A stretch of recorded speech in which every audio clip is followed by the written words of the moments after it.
Welcome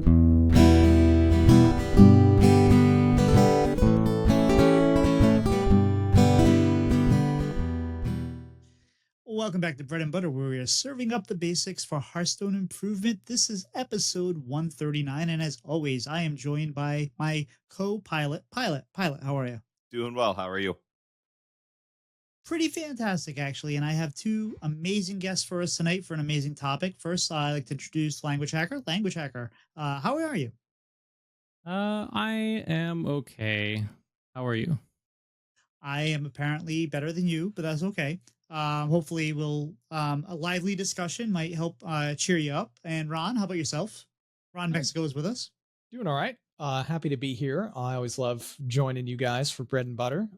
Been around a few times before and excited to be back again for another great topic. And I love having you for these topics. So what have you been doing inside of the world of Hearthstone lately?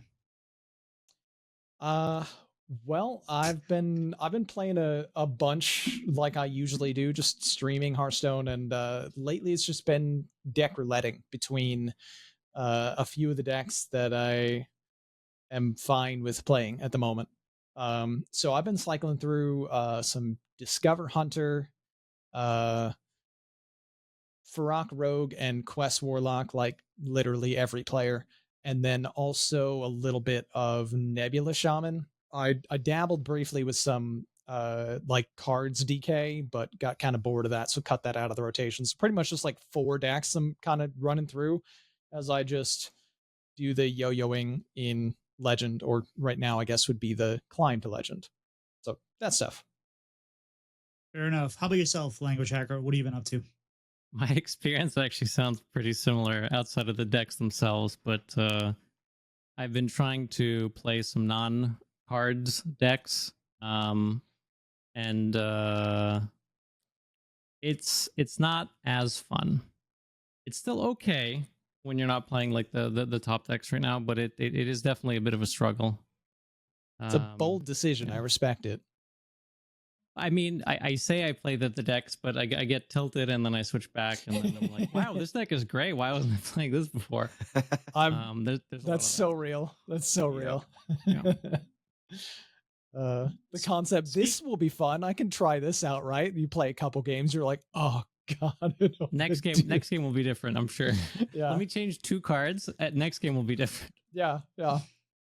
If I change 2 cards, I totally won't get hit by the coin weapon into scoundrel, into step, into dragon shenanigans. I almost put 2 vipers in every deck. Oh, there you go. Hey, those are the 2 cards. Genius. Perfect. Yeah. Speaking of tilted, if you don't mind me asking, I know today's tournament wasn't your best. And I just want to bring it up because I think that our listeners need to know that even grandmasters are human. So absolutely. How'd things go today? I tilted off the face of the planet through a couple of games in a couple sets in the qualifier today. And I was able to reset after, but it was a pretty dark couple of hours. After which I switched to Hades 2, and then my dopamine rebounded. Nice. Good choice. Death to Kronos. Pylet, what have you been up to in Hearthstone?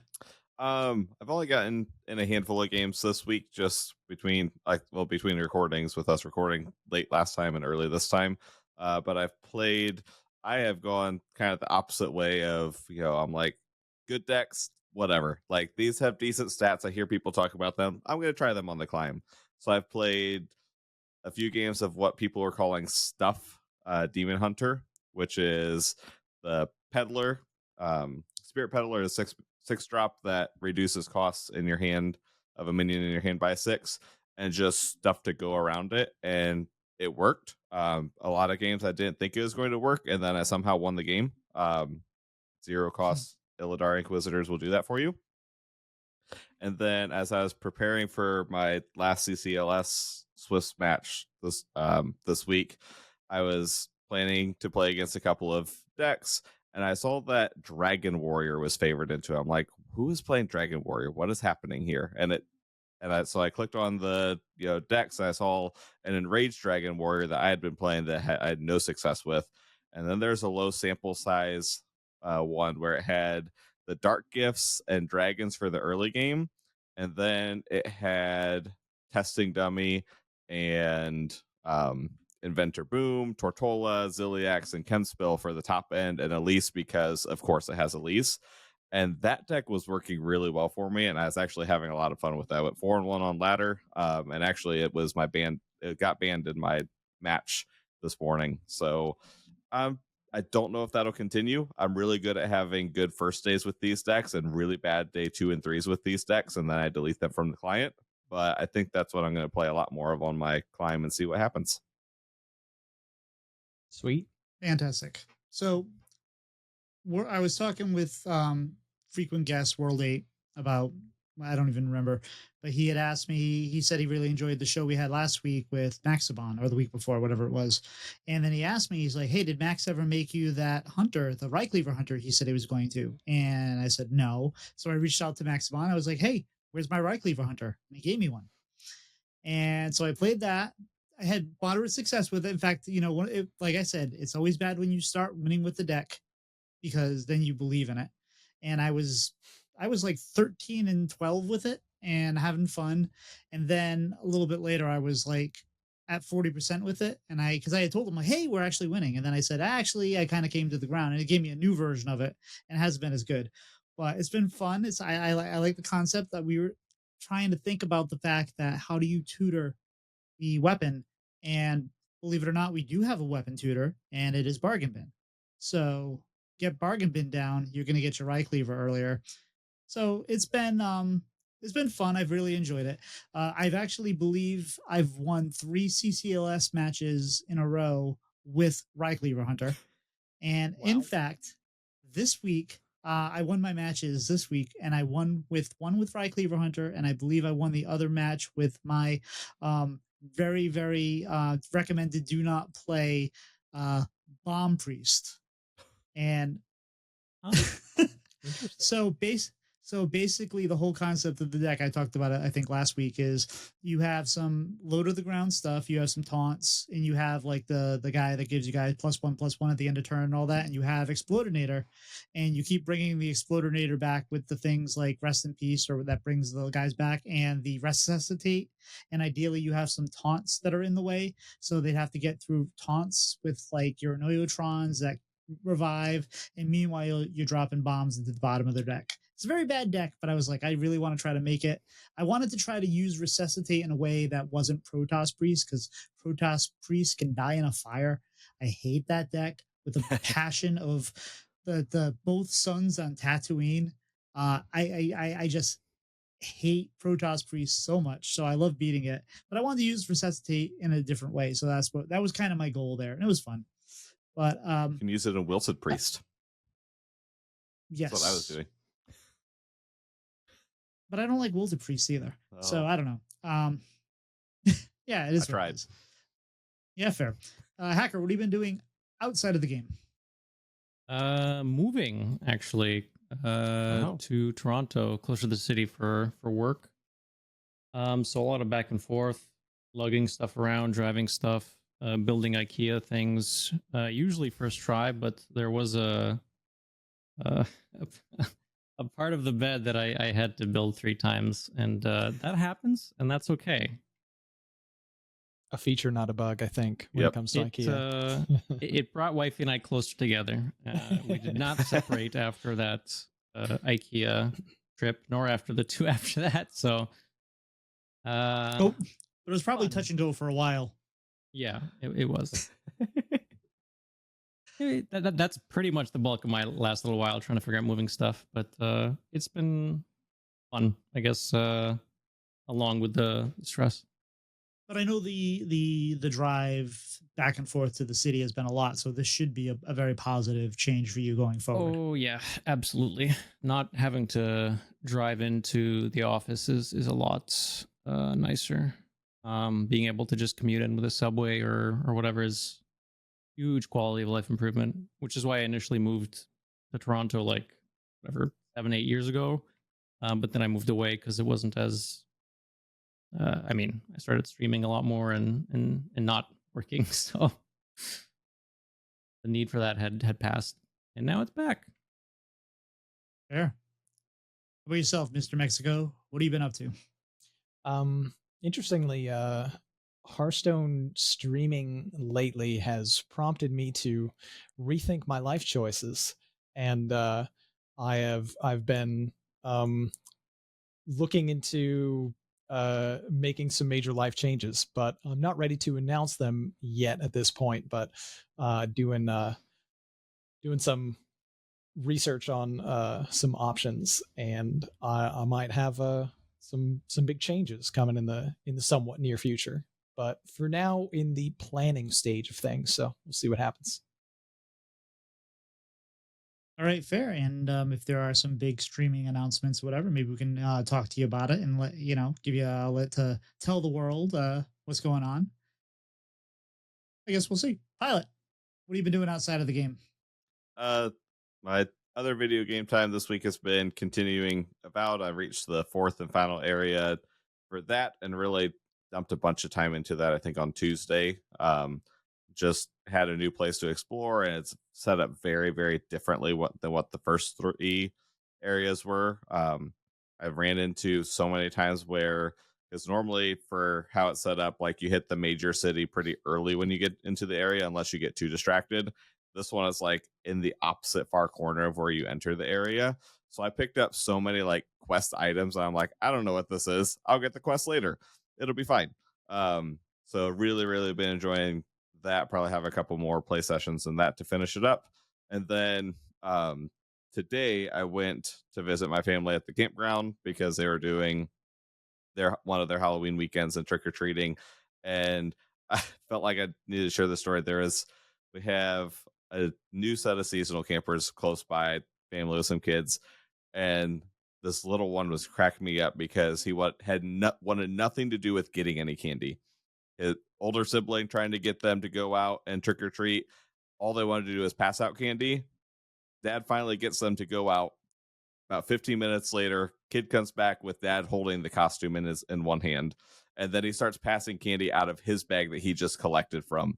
And my sister and I are just cracking up laughing the entire time. I'm like, that would not be me as a kid. I'd have a bag full of candy, and it's just like this is not what I normally see, and it just cracked me up and was a fun little entertaining moment today. It's fantastic. Yeah, very nice. Candy's bad. I've been just I've been still doing the sugar, although I've been pretty bad lately. The last couple days, I've had a little bit more ice cream than I should, maybe a little bit more beer than I should, but I've been still on the for the most part the one meal a day thing, and we're down 25 pounds ish. We're probably down 22 pounds now, given the last couple days, but that's okay. We're still moving in the right direction, and we'll reset. This week is kind of busy.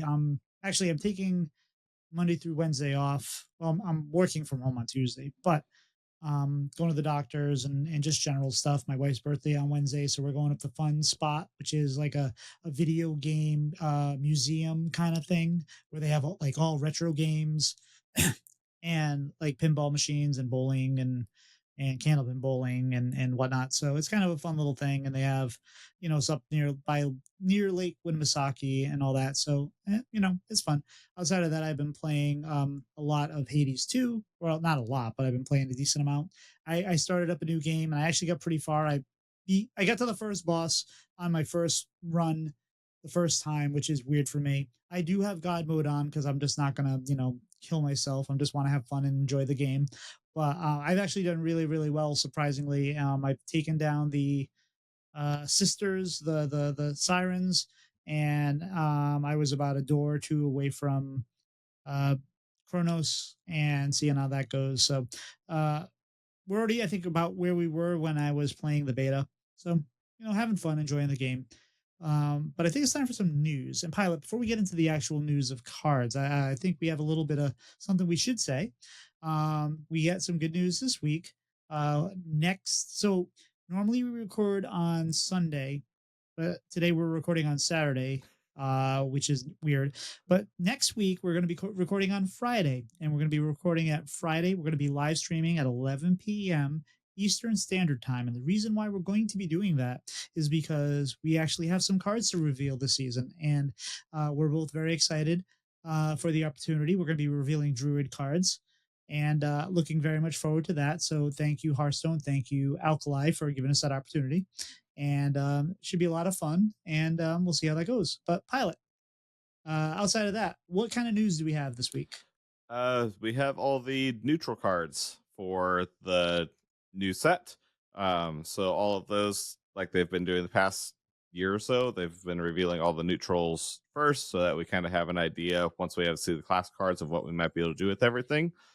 So we won't go through all 30 some of them, but we're going to talk a little bit about the legendaries and some notable ones that we've noticed. Two of them we talked about last week because they were in the teaser. So we have Mr. Clocksworth, which is the 8 mana 3/3 triple rewind Battlecry summon 2 random legendaries, and Time Lord Nozdormu, 3 mana 8/8 dragon, dormant for 5 turns, rush after you play a card from the newest expansion, awakened 1 turn sooner. So Mr. Clocksworth is in right now. It's a pre-order one, and Nozdormu will come with the set. Ron or Hacker, did you have any thoughts on either of those cards since you weren't with us to talk about them last week? Clocksworth is kind of interesting. But I saw some people play around with it because it got released early, right? So we can put it in decks now, and it was like fine, but it wasn't great. I saw like a ramp druid floating around that just ramps up the big stuff, and that just slots in there. So I think in a deck like that, it could be good. So maybe if ramp druid kind of sticks around, it's nice. But it's like, even with 3 rewinds, it's so random that I don't think you get average things out of it, and it's not quite a game ender like Dr. Boom used to be back in 20 whatever. So I don't know about that one. Nozdorm looks interesting, and whenever interesting cards like this come out, I instantly think, oh, that's going to be great. And sometimes I'm disappointed because it's slow. Like 5-turn dormant it does have an effect, but 5-turn dormant is like really slow. So I'm skeptical about them, but they're new toys to play with. Maybe we'll find some way to make them work. Yeah, frequently something that's like do something in 5 turns is like do nothing, die before doing the thing. Effectively, yeah. Yeah. But in theory, it's not wait 5 turns. In theory, it's you play it and then you do some of the new cards and you get it out earlier. Just like, how Gorham was super meta when, like, was it Gorham that eats the eggs and eventually it's a 12/12 or whatever that wakes up earlier the more it eats or whatever It's it was. 15/15, Tito. See, good card, right? Sorry, were you using the existence of Gorm in a positive sense there? I'm just trying to make sure I follow you here. That's pathetic. That's one take. I always thought, in fact, there was some stuff that came out recently, and I thought, I don't even remember what. I'm like, hey, maybe we'll actually start playing it. There was thing like with the egg, the egg of 2020 there. I thought that would be something that maybe we would see somebody try to play with Gorham, but no one's. I haven't even heard of anybody trying it. That's how bad the card apparently is, that no one wants to even try to have it with an egg or whatever. I do have a signature Gorm for whatever that's worth. I did try it for whatever that's worth. Hey, nice. I stopped quickly. My experience with Gorm was it actively sabotaging me when I was playing Ankleodon, because I would get it as one of my random 3-cost beasts, and then it'd eat everything else on my board that I wanted to attack with the next turn, and it just actively destroyed my board for my opponent. Yeah. Amazing. Now, I do remember Gorm fondly for the times that I ran it in the pre-release Tavern Brawl to make my deck slightly worse than before I put Gorm in it. That was fun. I just those are the kind of cards though you want them to be good enough to play but not good enough to be meta. Like you want to see a card like that be fun and something that maybe like a hunter expert like Ron here could play in like a tier 3 deck, but play better than most people. But if it's a card you see like every third game, and it is good, you don't want to see it, right? So I'm just sad that it never kind of found a place. It's a card so far gone that I don't even try it, and I think that's saying something. Tough. Yeah. But we're not here to talk about the old cards. We're here to talk about the new cards. I was saying that the Mr. Clockworth is a really good reminder of how many bad legendaries there are, because it is so often you get, oh nope, those are bad. Oh nope, those are bad. Nope. Oh, one's good. No, that one's really bad. And they're not good if you can't do the battle cries or if you don't have the right cards to kind of go with them and stuff like that. So I don't think Mr. Clockworth is good. Not because of him himself, but just because random legendaries are almost never good. Ron, have you played with any of the new cards with the rewind yet? I have not. I have seen the rewind animation and been very surprised by how my entire screen fills up with sand and it takes a while. And I'm like, why was that a choice that we made?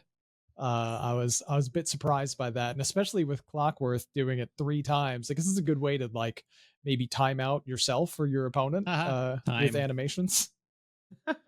Well, I have a theory, and I think that the reason why there's that time is probably because it takes the client that's held together with band-aids, bubblegum, and duct tape, probably needs that time to process a returning back a step.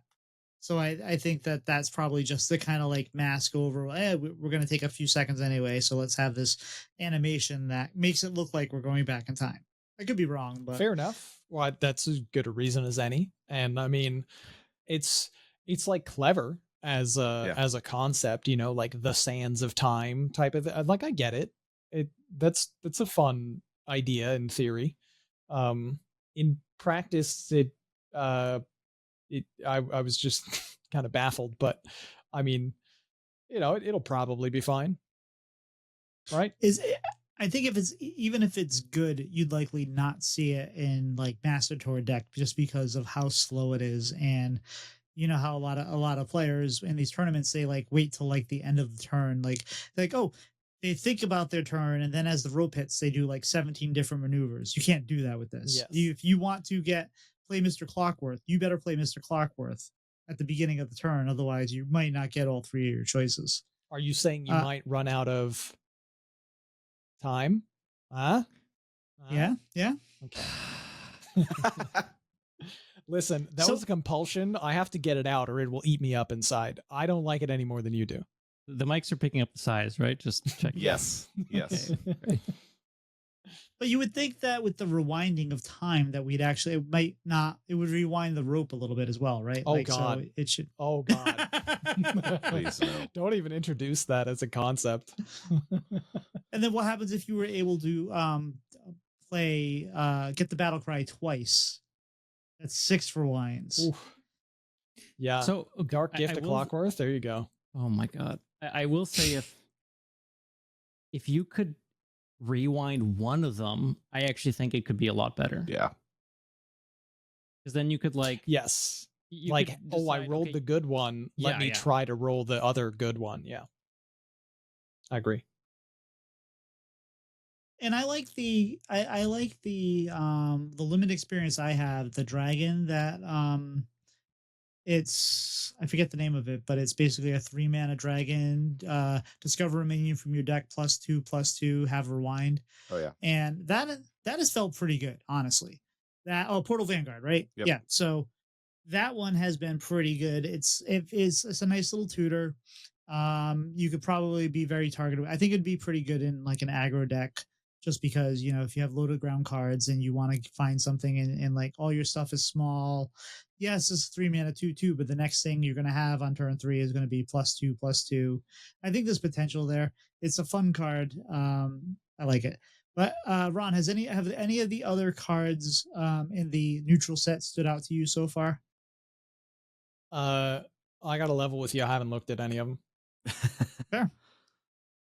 How about yourself, Language, or have you also not looked at them yet? I skimmed through. I got a bot in my Discord that like posts the new cards when they pop up, but like I generally don't have enough of like a window to look at all of them and also assess them. Because a lot of my looking at cards is usually I read it, I'm like, okay, that's kind of cool, and then I move on to the next one. Okay, that's kind of cool, and then I move on to the next one. Oh, I don't like that one, and so on and so forth. So nothing's popped out as me as like, these are exactly good in these decks or whatever. I think there's enough different things that hopefully we won't be playing the same 3 or 4 neutrals that we have right now in the meta. I'm optimistic about that going through these, but beyond that, I don't have a lot to say. I like Murazond. I thought Murazond was cute. I will say that. Oh yeah, that's cheeky. But I mean, that might just enable like some toxic strategies with Zarimi, that is very, very much what people are like anticipating. So even when you see a card that's like, oh, that's cheeky and fun, it's actually probably not. It will only ever be bad or super toxic and never in between. Because that's the Hearthstone experience for cards that get printed like that. I mean, that almost never happens in Hearthstone. You're right. My bad. I was just that's just crazy talk. That would never happen, and there would never be some crazy toxic OTK strategy enabled by a new card that says deal infinite damage and another card that says take multiple turns, so that you can stick it and guarantee that it survives and then win the game on the spot. Yeah. Probably not something that we need to worry about. Yeah. So Well, just the positive, at least for those who don't know what the card is, because Tito, as he promised in our chat before the show, is yanking the steering wheel in different directions. We haven't talked about the other legendaries yet. Murazond Unbound, 9 mana, 8/8 dragon. Battle cry at the start of your next turn. Set this minion's attack to infinity, which is a scary text box. But for Zarimi things, that requires with Naralax 13 mana. And right now, Priest does not have a way naturally to get up to 13 other than turn 13. Or people leaving Naralax on board, and if you left Naralax on board with the aura, basically, because you play the Ysera to get the +3. Fair. But yeah, so you're right. Go on. Yes. Sorry. So if you left Naralax on board, in my opinion, that's your fault that you lost in that. Like, you're going to lose if you left Naralax on board against the Remy Priest anyways, probably. But that is fairly late game for a deck that is currently seeing 0 play. Counterpoint, the Naralax Ysera turn is turn 8. You spend 8 mana on turn 8, and now you are at 11 mana. So then you just need to wait 2 additional turns to do the thing. Correct. And provided you play enough dragons in between and use removal tools, which of course Priest has plenty of access to, there is definitely a world where that becomes a viable strategy. That's fair. Plus, you have Grift to give everything -1 in your hand, so that could possibly even speed it up once. Well, I mean, we wouldn't try to evaluate like the viability of a deck based on the times that you get Grift at discount. As far as like, saying this is a consistent thing. When you're worried about like the strength of a deck, you worry about the consistency of it being able to do what it can do. And like, I've won plenty of games because I've gone, Scout plus Grifta, plus, a second Grifta in my hand, and I hit the discount on the first one, and then I discounted that Grifta, and I also have Tide Pools, and then I play the other Grifta, and I get the damage, and then I play the Tide Pool, and I discount, and then I play damage. Just like go crazy with that, but that's not a consistent thing. So we don't typically worry about that as far as like how is this going to impact the meta in a general sense. Okay, first off, I'd like to just say, Pylet, I wasn't even pulling the steering wheel to any direction. I was pretty much on topic talking about cards. Secondly, if we have that situation where people are consistently discounting the cards, we now have a 4 mana 4/5 Wasn't Truth Seeker, which Battlecry set the cost of every card in both players' hands back to their original cost. So that takes care of that. But what I really like is so Murazond, like you said, is a 9 mana 8/8 battle cry at the start of your next turn and set this to infinity. I'm glad it's a battle cry because that way you can before that play the 7 mana 4/8 Chrono Lord Delios, which is your battle cries, death rattles, and hero powers and end of turn effects trigger twice. So you can actually get mirrors on to give you infinity times infinity.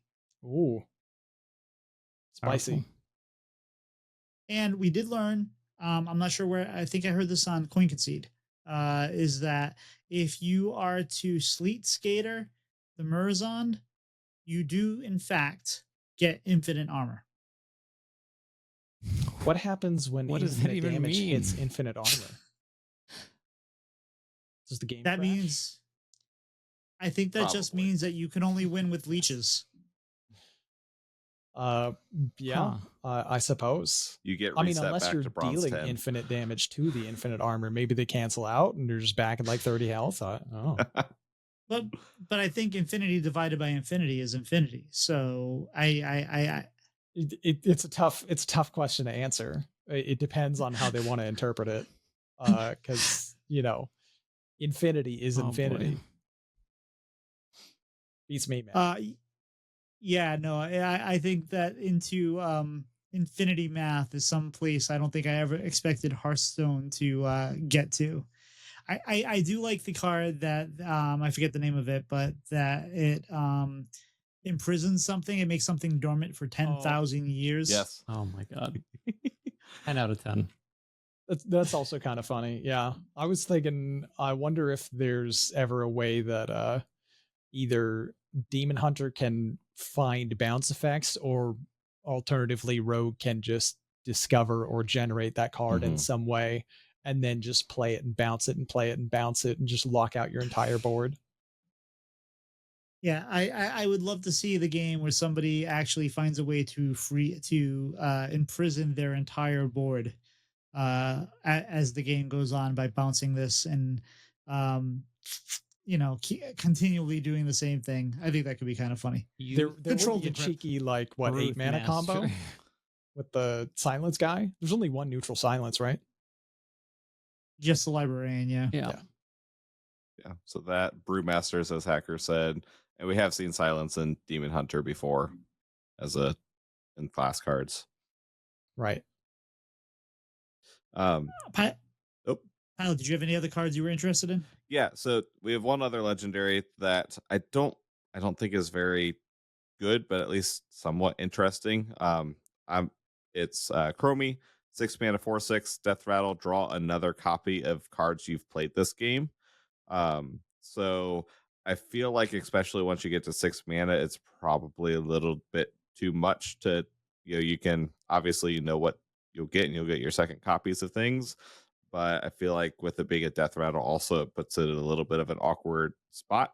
But like I've talked about, I think multiple times the past few weeks, I'm kind of okay with that for these neutral legendaries, because I don't see much in here that's going to, break the game and give us, Yogs and Fire Racks and Ceaselesses and all the stuff like that, to where we just have all these piles of neutral legendaries that every deck is running, and I'm A-okay with that. I see this Chromie being played, if it gets played at all, in something like a Quest Priest, where things die and then you play Raza and shuffle them back into your deck, and now Chromie's just another way to pull something like that out of your deck. Like, that might be a stretch, and that might not even be good, but like, that's the kind of use I can see for it, possibly. Yeah, I don't see Chromie as all that exciting of a card. I heard some talk that maybe it could be featured in like Control Warrior. Yeah.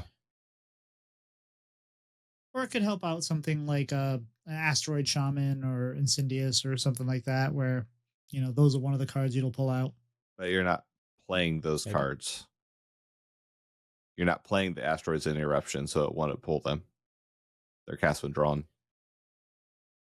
Okay, so yes, that's fair, except in like a fringe scenario. So it probably doesn't work for like a shaman deck, but it could maybe work for like a Discover Hunter with Incendius. Yes. It's a really fringe case, but like, you make sure that you discover your eruption, and then you'd have to have Scout on board to discover Eruption, and then you get a copy of Eruption, then you play that, and then you play the Chromie and have it die. It seems like a lot of work to do in order to get a very minimal payoff, but it's possible. That is to draw. That is a fun deck, though.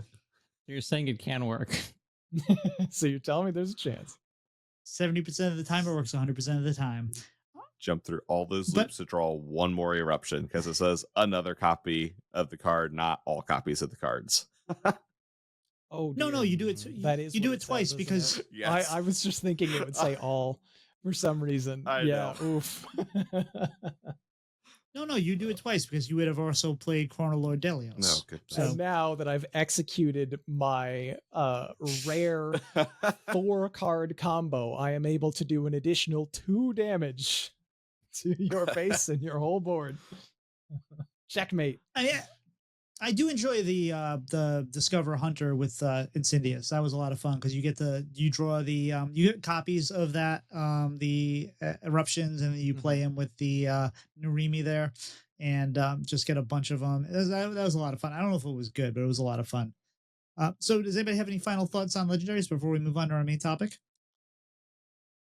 I did forget actually about one that I saw. There's I mean, unless you want to separate like discussion of neutral and class, but I saw the Hunter class legendary that looked kind of interesting. That like the Fabled one, that's a 3-mana 2/4 that puts 2 other 3-mana 2/4s. I don't know if it's any good, but it's interesting. I like the concept. I don't know how it would work in practice yet, but like it's a new way to think about like a certain style of the deck that I'm always interested in exploring. So it was kind of neat. And we did confirm that if you happen to play more than just one of each sister still caps at 3. So by playing, if you played 3 Sylvanuses and then you play a 4th one, it still counts as just like each sister has been played once. You're still going to get 6 damage for the Sylvanus or whatever. So It name matches, not number of times matches, basically. Yep. It's kind of like a checkbox. I mean, I could have told you that.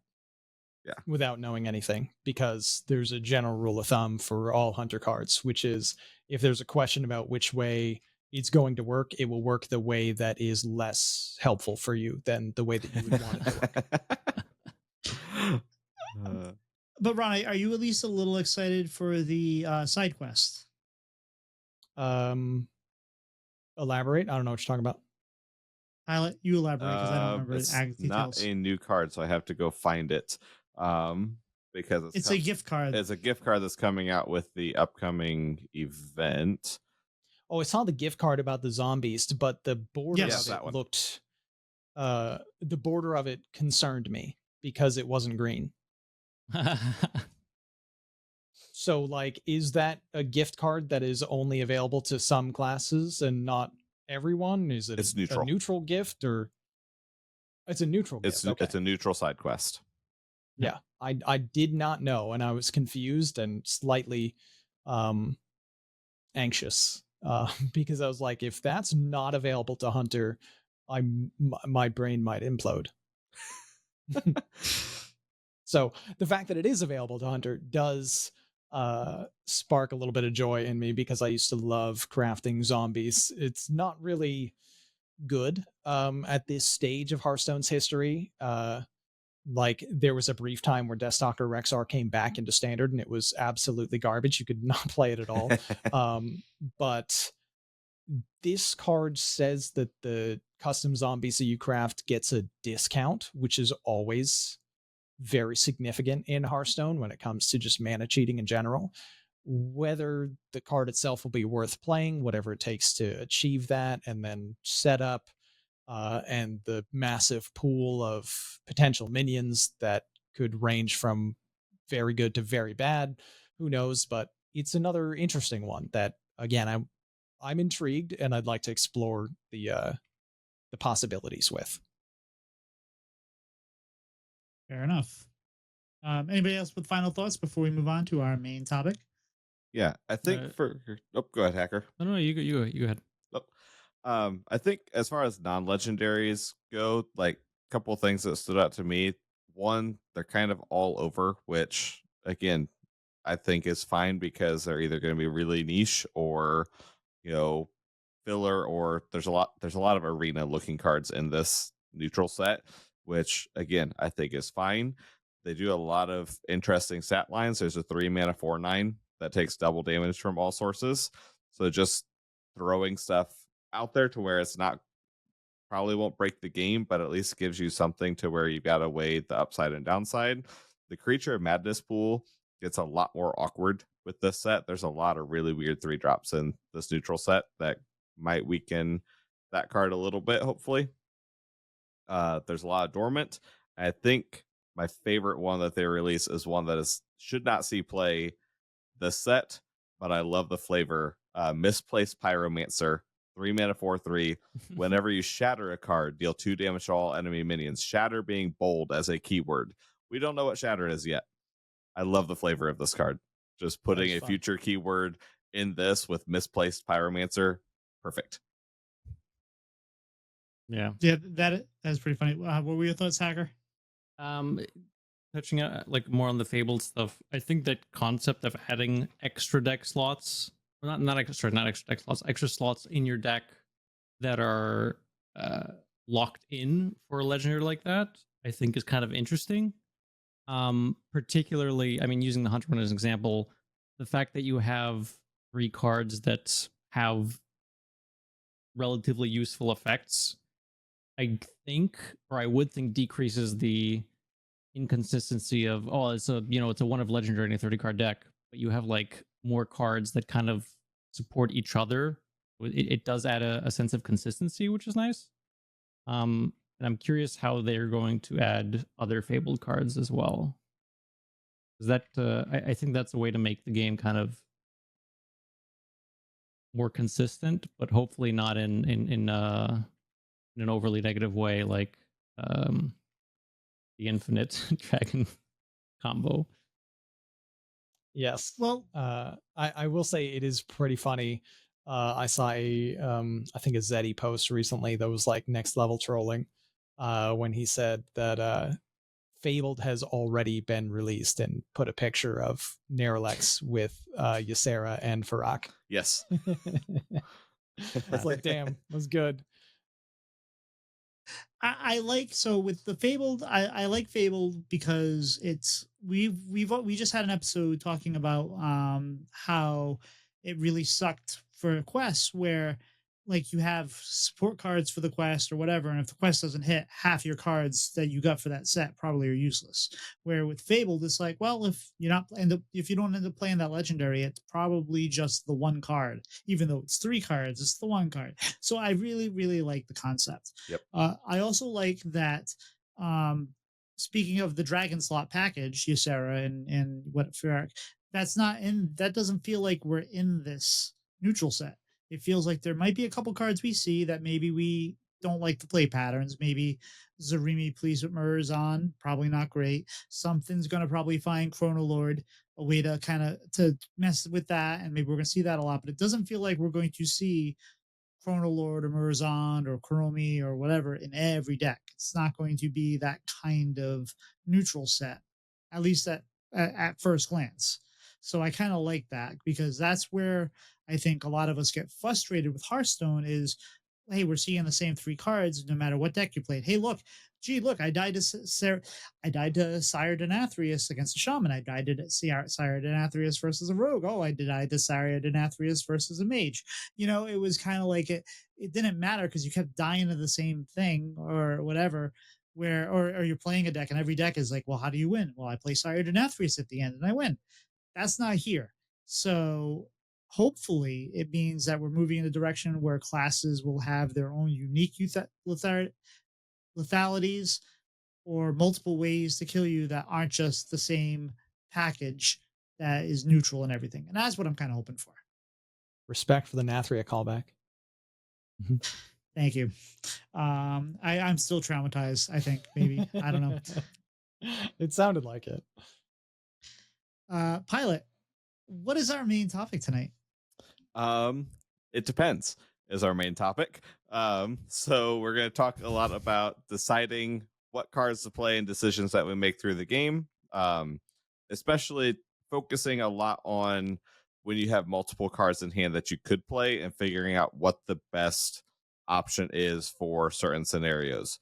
So we'll kind of look a little bit at some broad stroke ideas, especially for certain archetypes like aggro decks, but then also some specific examples from the current meta. That way we can kind of discuss it. So going to start out with aggro decks because I feel like that is one that, I know when we've had World 8 on before, he talks about it a lot, where, aggro decks still have decisions that's just very condensed. And if you have your opening hand, you mulligan, and you have a handful of 1-drops, how do you decide which one is the best one to play in that scenario?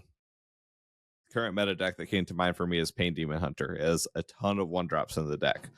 Battle Fiend, Sock Puppet, Slither Spear, Brain Masseuse, Cinder, and Tusk Piercer for a weapon, and trying to figure out in each situation which way should we go, which one should we play, because some of them have more immediate impact, some of them have more upside if they're able to live.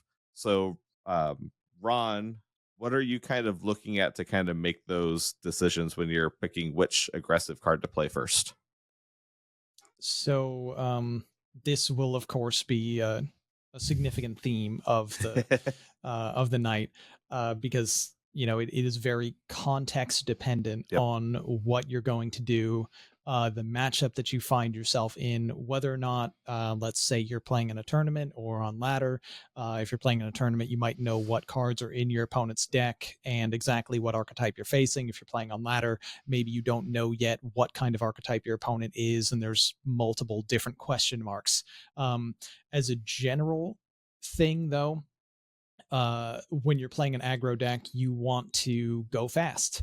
You want to do as much damage as quickly as possible before your opponent really has the opportunity to respond. So in a vacuum, I would say I'm probably playing Sock Puppet Slither Spear first, especially with a hand of like Spirit of the Team in my hand, like as a follow-up. Even if I have Tusk Piercer in hand, I probably want to go something like Tusk Piercer Hero Power on the next turn if I've got no other things to do, just to juice up the Sock Puppet damage.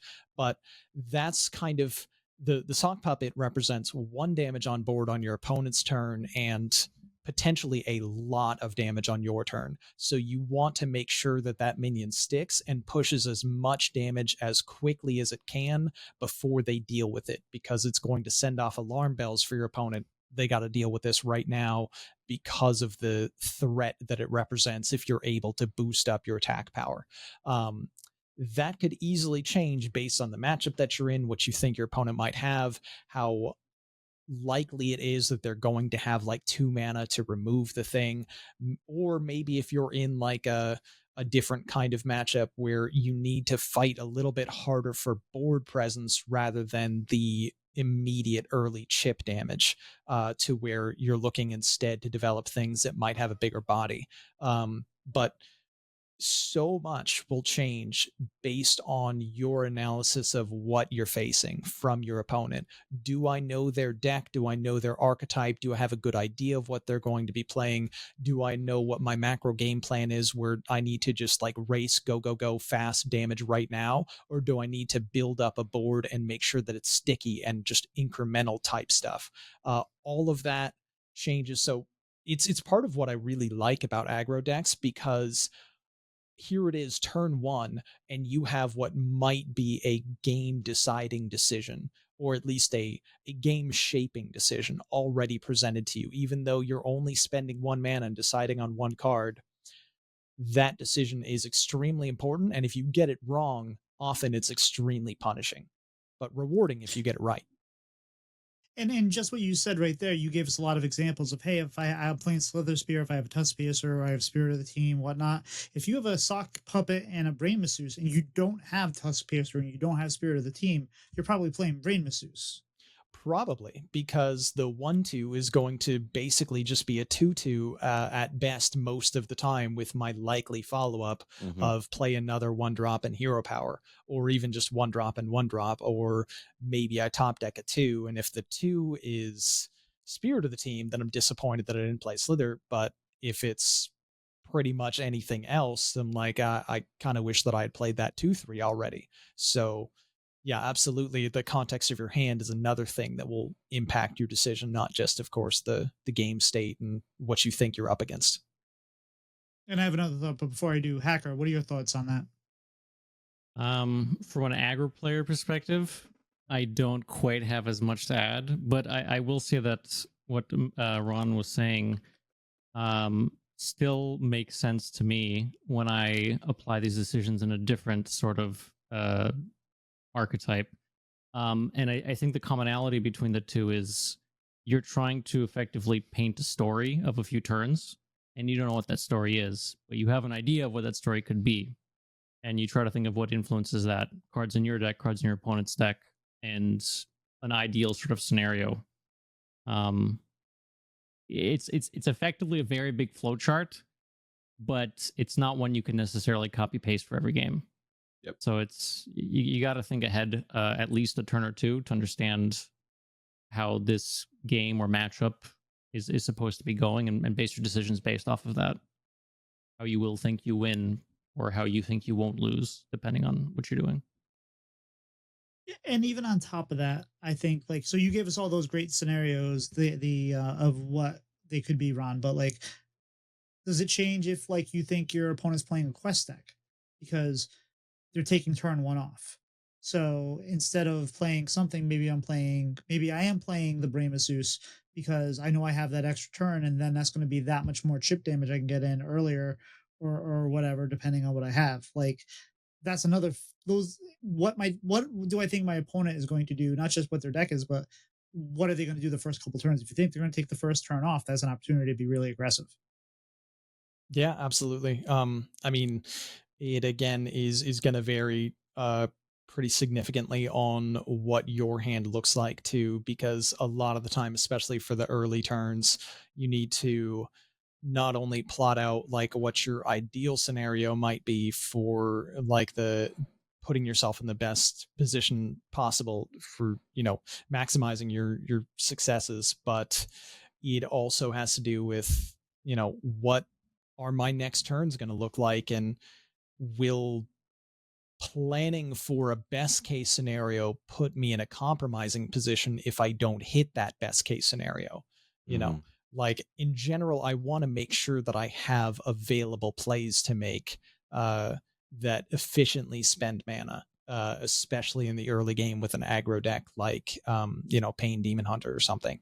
So if you have the choice between a few things, you want to look at what's your best turn for turn 1 and 2 and 3 based on the current context of your hand, as well as what you think is likely to develop over the next couple turns. So that might completely change the decision just because your hand looks a certain way, where normally I would say, oh, okay, I'm going to just jam this card, but well, because my hand lends itself to look at this 1 2 3 instead, or even a 1 2 3 4 if you happen to have like the location in hand, and you have the weapon in hand that costs 3, then you're like, this one would normally be good, but it's not that good into my 2 3 4 that I want to do, so I'm going to do something different.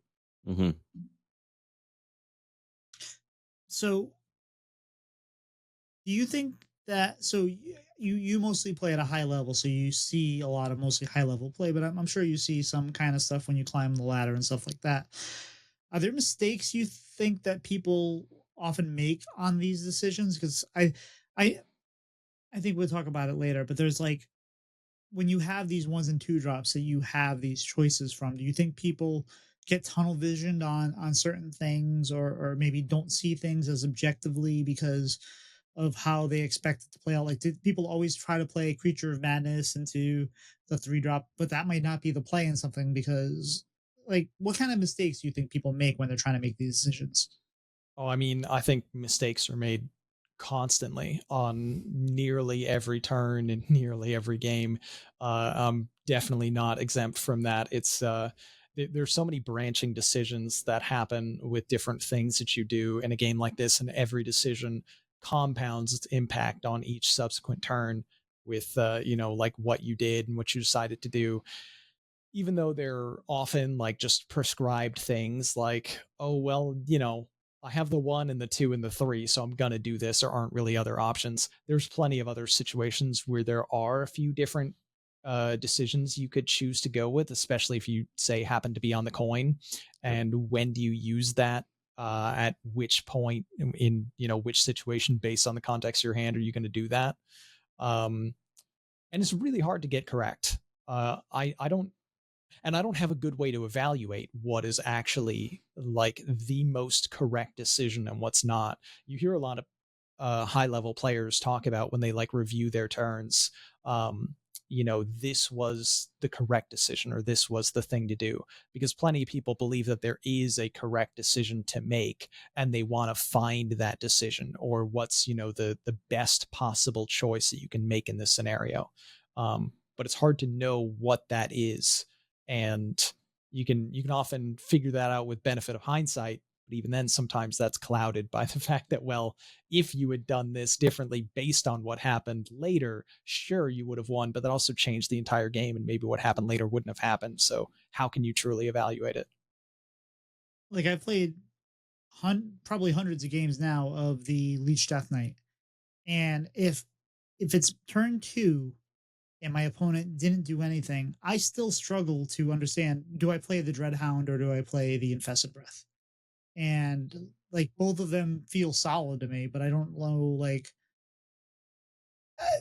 I mean, sometimes you can feel, hey, I should do this because I should play this because I know I'm going to play the 6 mana husk, that, so I should save the Infested Breath for closer to that because maybe I can compound it. But those decisions of like, hey, what 2-drop should I play, or what here, I have nothing to react to from my opponent. I know what they're probably going to do. Maybe, or it's easier if like, you know, hey, they're going to be playing Murloc. So it's like, okay, well then I probably want to play the Infested Breath because then there's already something they have to deal with, and then I can follow that up with the Dreadhound handler because that's going to help me just keep kind of control of the board, and I'm already have that leech kind of going there. But those decisions right there, I find are so difficult to really kind of be confident about. Yeah, well, Sometimes there's go it's ahead. actually sometimes it's correct in that particular case to just hero power. Let's say you're against a rogue and you don't want them to weapon and get a coin to get a scoundrel out faster. Sometimes you might just want a hero power, which feels awful because you have a card in your hand and you want to play the card. But, you know. Yeah, man, it's a card. Play the card. Generally, in most Hearthstone cases, playing a card is superior to not playing a card. Yep. This is true. But yes, it's again, it's very context based. Like Hacker said, if you're playing against Rogue, there's a very good argument to not put a minion on board that they can crash into with their weapon. And at the very least, if you are going to opt to play a minion because you feel like it's a better idea to just go ahead and get something on the board, especially if you have an expensive hand and you've got some card draw, so you know you're also going to need to dump some cards to make some space for that card draw, then you need to get something on board. But you probably don't want to put the 0/2 on board and have the rogue equip their weapon and take 0 damage while killing your thing. That feels pretty bad. Instead, they could take 2 damage to kill your thing that spits out a 1/1 that spits out a 1/1 when that dies. So not only do they take 2, but you also have some board presence that's sticky. And then you still get to keep your 2 damage and leech upside for a little bit later. So in a vacuum, a lot of times, if you're faced with that specific decision, I might just opt for the thing that has the attack value so that it is worse for your opponent when it comes to trying to get rid of the thing that you just put on the board. If they have any rushers, they can of course kill your 0 attack for nothing. And even like just, you know, the worst case scenario case of the rogue that's getting the coin to coin the scoundrel and get to the point where they're going to win really fast, you know, you might not want to play right into that. So you know, it depends. It does depend. Sweet. What are your thoughts, Pylet? Yeah, I think a lot of times like that, just my thought process a lot of times is, normally when you have things like this, there's a card that 70% of the time you're fine with playing. Like going back to the Pain, you know, Demon Hunter thing, Rain Masseuse is a card that if that's what you have on turn 1, you are totally fine playing that card, you know, in many situations. And then you're finding these other times where these cards are going to be better because of this thing. Battle Fiend and Sock Puppet are better if I have the Spirit of the Sea or the Tusk Piercer to follow it up on turn 2. But, then I have, like Cinder, the Cinder that does 2 pings afterwards. That's there. I don't really want to keep that over other 1-drops, but it's there for if I need to hard mulligan and nothing else comes in, fine, I'll play it, whatever. But it's not what I'm looking for. And there's where, for me, I'm kind of guiding those decisions based off of to where then I can see this is something I'm okay doing most of the time. This is when this is better. This is when it's, these situations it's not better. It's like if I have a Battle Fiend and a Slither Spear in hand on turn 1, one has 3 health, one has 2 health. Do I think they can deal with it? If I'm pretty confident that the 2 health is probably going to die and I don't get anything out of it, I'm probably going to go to the Battle Fiend first and try to slide the Slither Spear in a little bit later when I might be able to get the attack value and when I'm pushing damage from multiple fronts. But again, it depends on what you're facing. If you have a good idea of what it might be, certain classes, if you see a class, you're probably thinking, oh, it could be this archetype. If it's certain things, it could be 3 archetypes depending on the class. And having that knowledge definitely helps make those decisions. Yeah, absolutely. And it looks like we have another example for Ron here with the Beast Hunter. Yeah, I was just kind of listed off some ideas. I feel like Beast Hunter, every time that I was playing the deck, couple spots that I feel like I was always like, okay, which one is best to go at that time? Turn 2, Jungle Gym and Remote Control. And a lot of that, again, is it depends, because I feel like if you've got, Jungle Gym plus something that's going to flood the board on 3 and 4, probably Jungle Gym. If you don't, Remote Control is probably your generic best turn 2 play. Or on 3 mana, Ball of Spiders or Workhorse. Similar kind of make a board, but in 2 different ways. Yeah, absolutely. There's obviously a lot of like multiple different ways that you can go, and it depends again very much on like the context of your hand, the game state, the opponent deck that you're playing, and so on. In general, there's like kind of a default that you can often go to, which is just like, hey, in a vacuum, I'm probably doing this. And in a vacuum, you typically choose whatever is the most proactive option, whatever gets you the most stats right now, whatever does the most damage right now, or sets up best for a combination of most stats or most damage over the next few turns. Jungle Gym with Ball of Spiders in hand makes perfect sense, where you might want to go with that into the spiders. Remote Control into the Workhorse also kind of makes really good sense to do that as kind of a good way to curve where you have some proactivity and pressure. It also changes based on whether or not you have like the main thing that the deck really wants to do is play the RC Rampage on turn 4, and it wants to have more board spaces occupied so that the minions get bigger, and then you ideally would have the 5 mana card to buff all of your beasts on the next turn, and that's kind of how you win a lot of your Beast Hunter games. If you're just going the curve of something that floods into Rampage, then buff. So that's kind of always in your mind, is like what your macro game plan is, that, I need to do this in order to make this big board that does all the damage to win the game. And how do I get there? And the how do I get there will change very much based on what your analysis is of what your opponent's strategy is going to be, what their deck looks like, what their game plan looks like to counter what you're doing. So sometimes the remote control means that because you're up against a deck that isn't going to remove these 1/1s, that's your board flood right there. That's how you get your hounds big.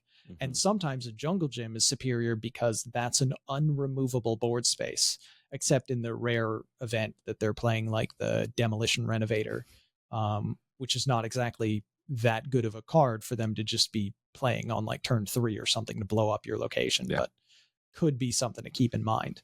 But yeah, those are kind of the things that you're thinking about. It's just like, what's the best way to leverage into my strongest play or my deck's game plan? And I think one thing to remember is when evaluating these things, you can't be results oriented. If you did something and you won the game, and you did something else and you lost the game, those two don't necessarily, those two could have been the wrong moves. It just, the result was a win or a loss. So don't just think, hey, I did this and I won. That meant that I made the right choice, because you might not have. You might have just won regardless, or you might have, uh, made the wrong.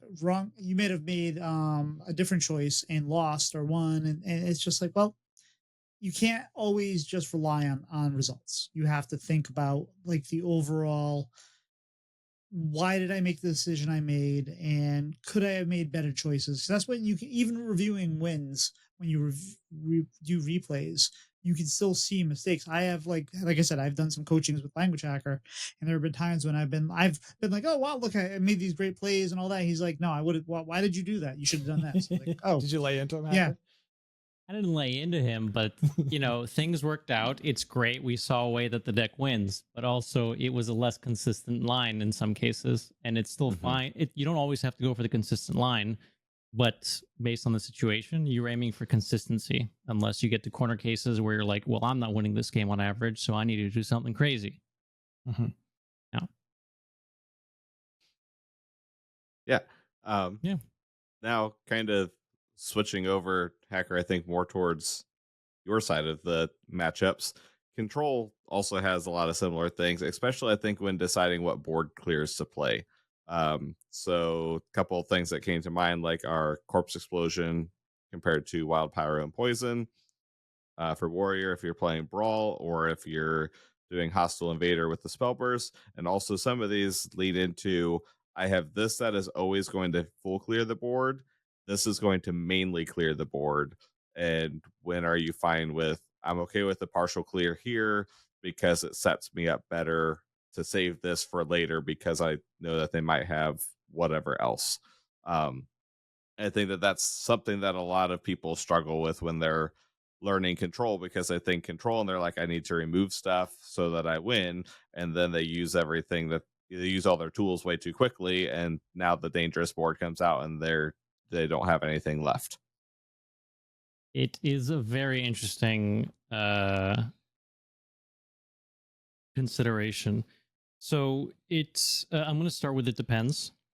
Nice. Thank you. Tying into the whole, yeah, it depends. The important thing in general is you need to understand the matchup. Control, because your resources resources are finite in a lot of different decks, but in the sense of, I can remove some boards this number of times consistently in a game if I draw my whole deck. And understanding what your opponent's deck is doing is kind of the main idea behind what you're going to be doing. And what I mean by that is, let's use Pain DH as an example, like aggro DH. If I'm playing a Control Death Knight, I know my opponent will run out of cards by like turn 5, 6-ish, 7 maybe, depending on whether they have Blood Mage or the Living Flames or whatnot. But I don't have to clear their entire deck. They will probably leave on turn 9 if they haven't killed me, or 8, sometimes even 7. So the thing I have to decide is, do I want to kill every single thing they're doing as fast as possible, or do I want to save my removal for a big thing I'm expecting them to do? And most of the time, against aggro DH as an example, you just want to remove every single thing they're developing, because you're probably not going to run out of removal, and you don't want to run out of health. Other matchups, if we're using Control DK as well, Quest Warlock, you probably don't want to remove every single board, because they're going to make a board every single turn, and you're going to run out of ways to remove that board very quickly. So you want to find ways to use it, A, mana efficiently, and B, tying into other strong plays you can make. In Ship DK, if that's the variant you're playing, you can try launching to soak up a lot of damage or to provide counter pressure instead of clearing a board. you can take 10, 15, 20 damage if your health total is 50, and you realize you need to make some sort of proactive play to end the game, even at the cost of 15, 20 life. So it depends on what your opponent's playing and how you expect to beat them. And I think that's one of the things that's really hard to wrap your brain around if you are if you're not necessarily a seasoned control player. Is you can have corpse explosion, the poison, and the pyromancer in your hand, and they have a board, and your instinct is I'm just going to clear the board, but wait, they have a board, but that's like 7 damage, and I have 52 health. I don't care about that at the moment. That's not going to bother me unless they have something that I'm worried about, like Crusaders or whatever it might be. Like, just because you have the clear or many options for clear doesn't mean you should use them in that particular scenario. And that's not always something that I think people really get. They just think, oh, there's stuff on the board, I have a clear, let's do it. Yep.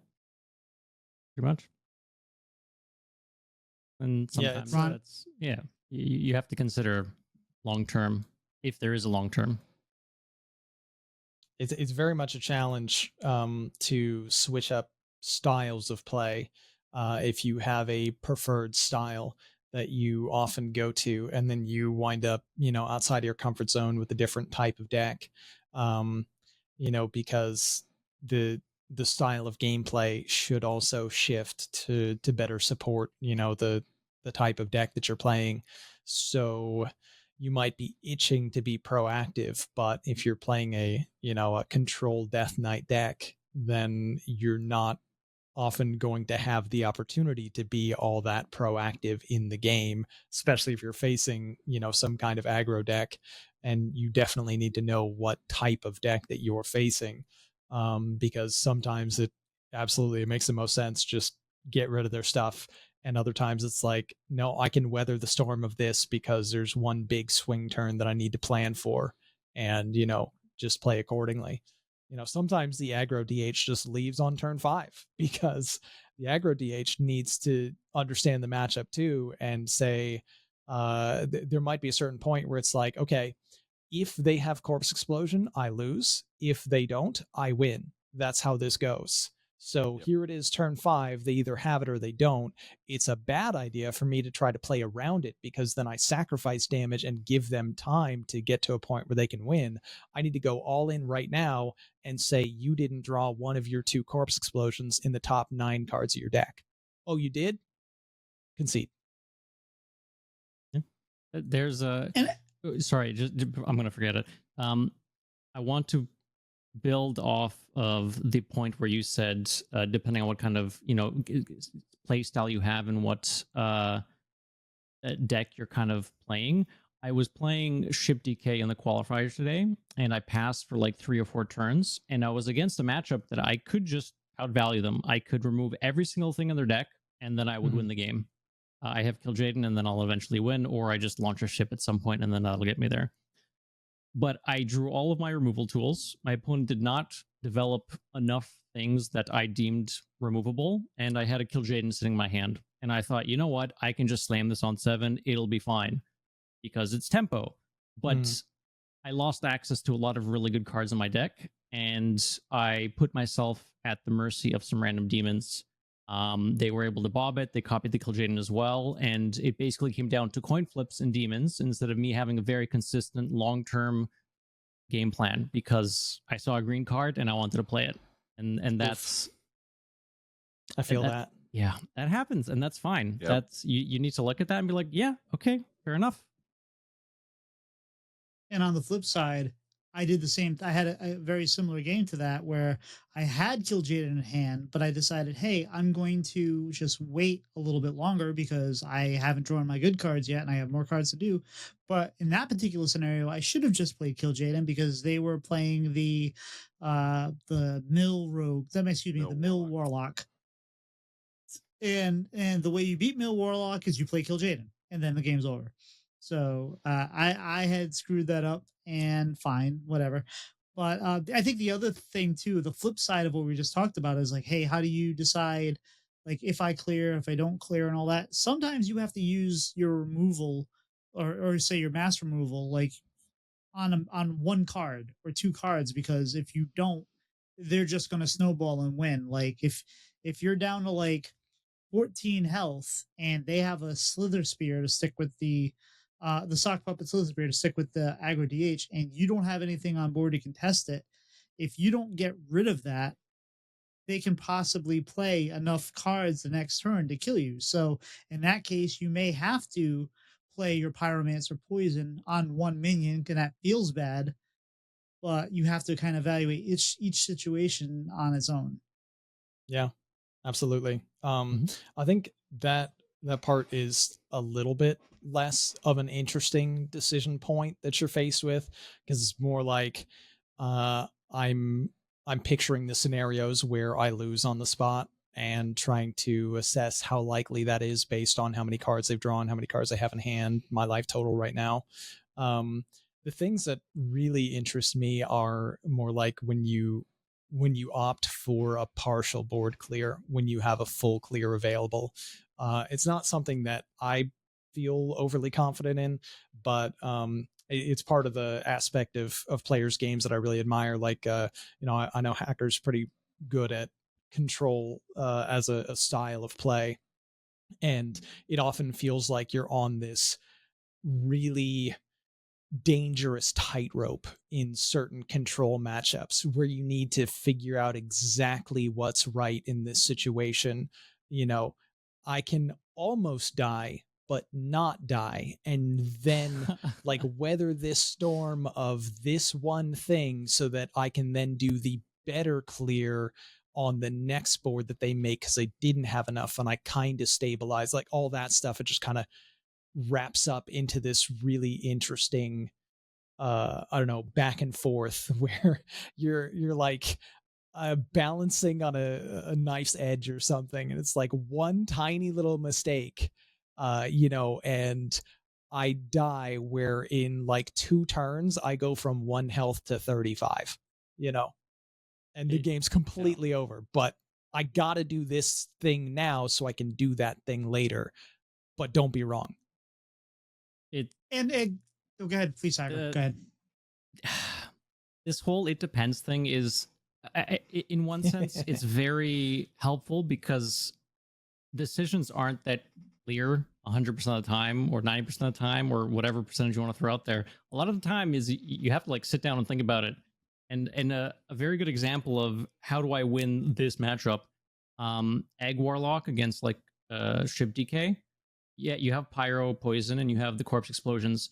You generally don't have enough corpses for Corpse Explosion to clear like an Umbra board, a bunch of eggs and some 2020s.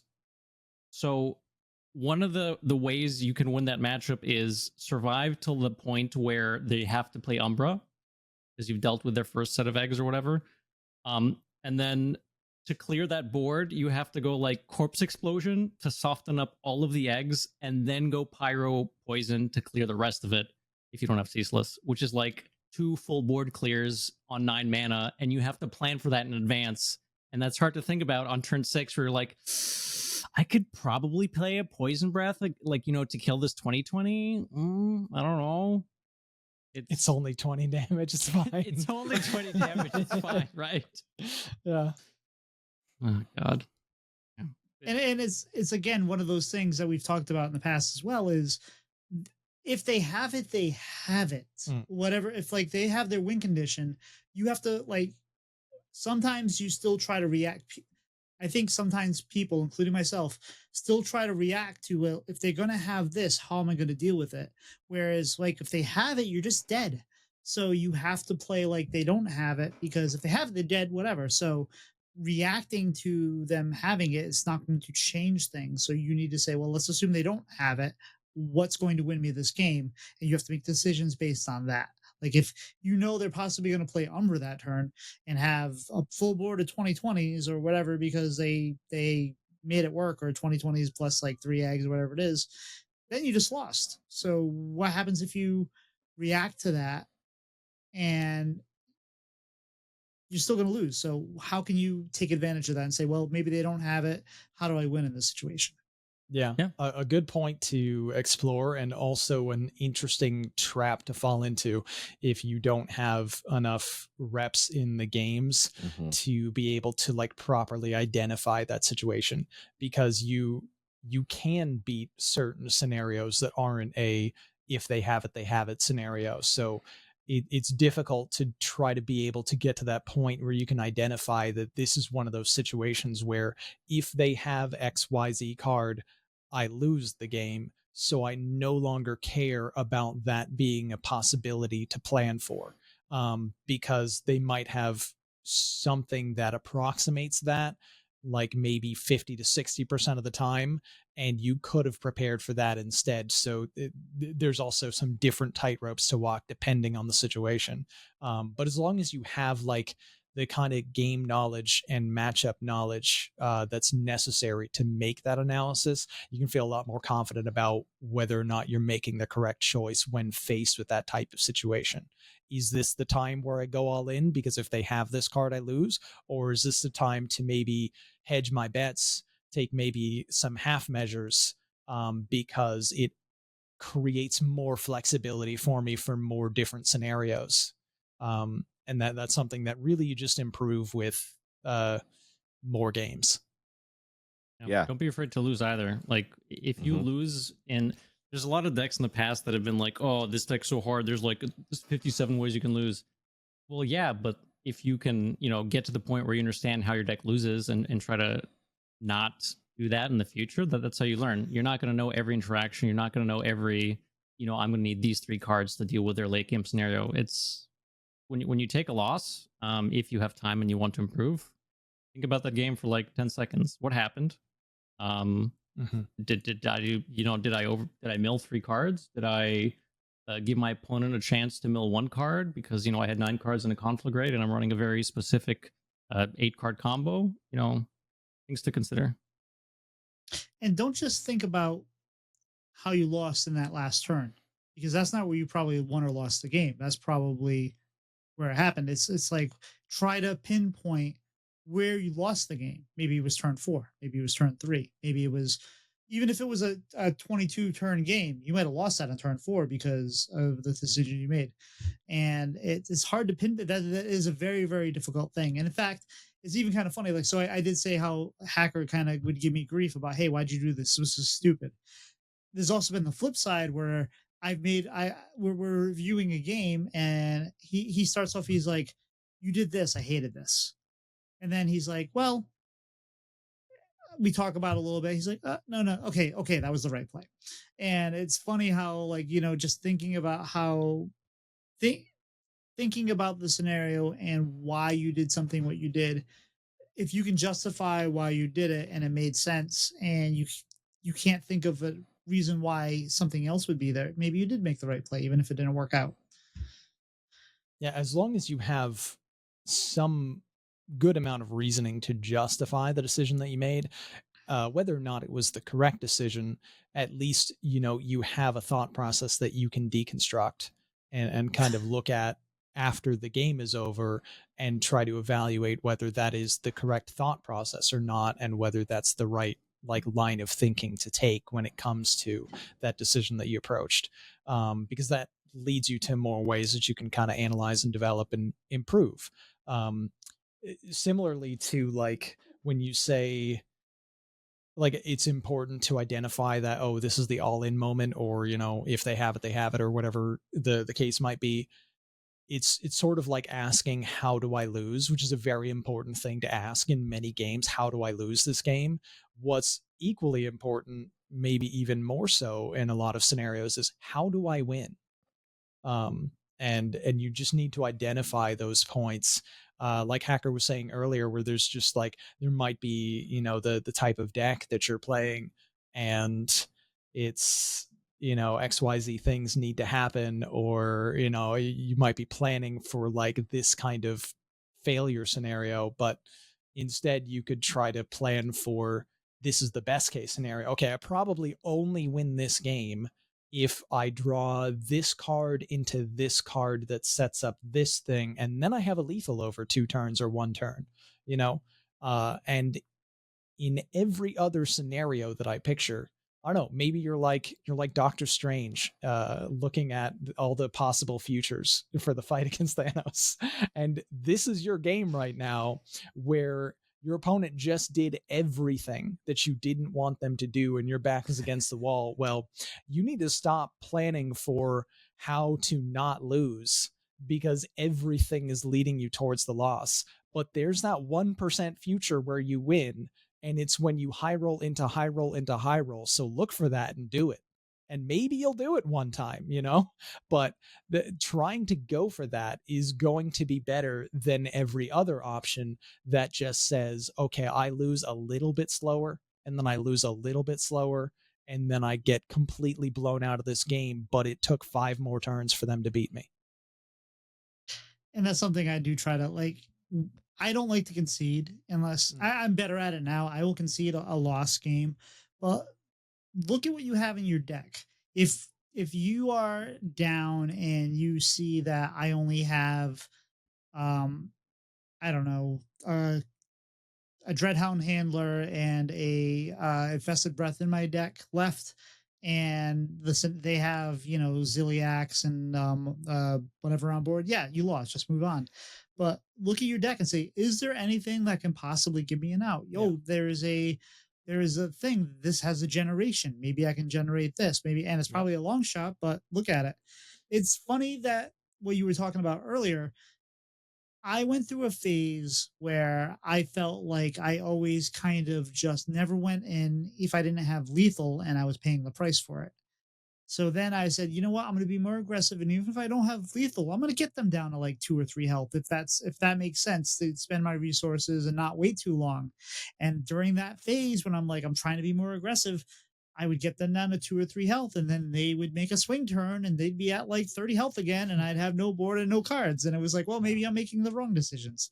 So it's not, this is not easy. This takes work. This takes games. This takes thinking about your games and whatnot. And Pylet, I think we have a few other examples to go through. Yeah. Well, hey, sometimes the line's really clear, right? It's just you have less than 20 health and you have a 20/20 on board, and I have a tracking and I have a Grifta in my deck. Yep. Sometimes tracking hits Grifta and Grifta hits steel, and I take your minion and I kill you with it. Yep. And every other time I lose that game. Which used to be great until they gave it taunt and Warlock started getting 3 or 4 of them on the same turn, and then you're like, well, I have a Grifta, but that's only going to clear one of them. Yeah, no, this scenario only works when there's one of them. Yeah. Unless you have a scout too and a little bit more mana, and there's only 2 of them.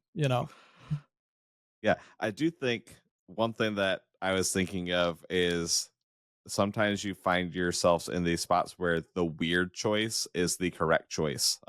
You're talking about Egg Warlock, and I had last week, I think I was playing Quest Warlock against an Egg Lock, and they're just turboing through all the egg, breaking the egg. And I knew it got to turn 5, and it was on the last one before the 2020 came out. I knew I could survive a hit from 120/20 and could deal with it the next turn. I could not survive a cubicle bringing out another 20/20.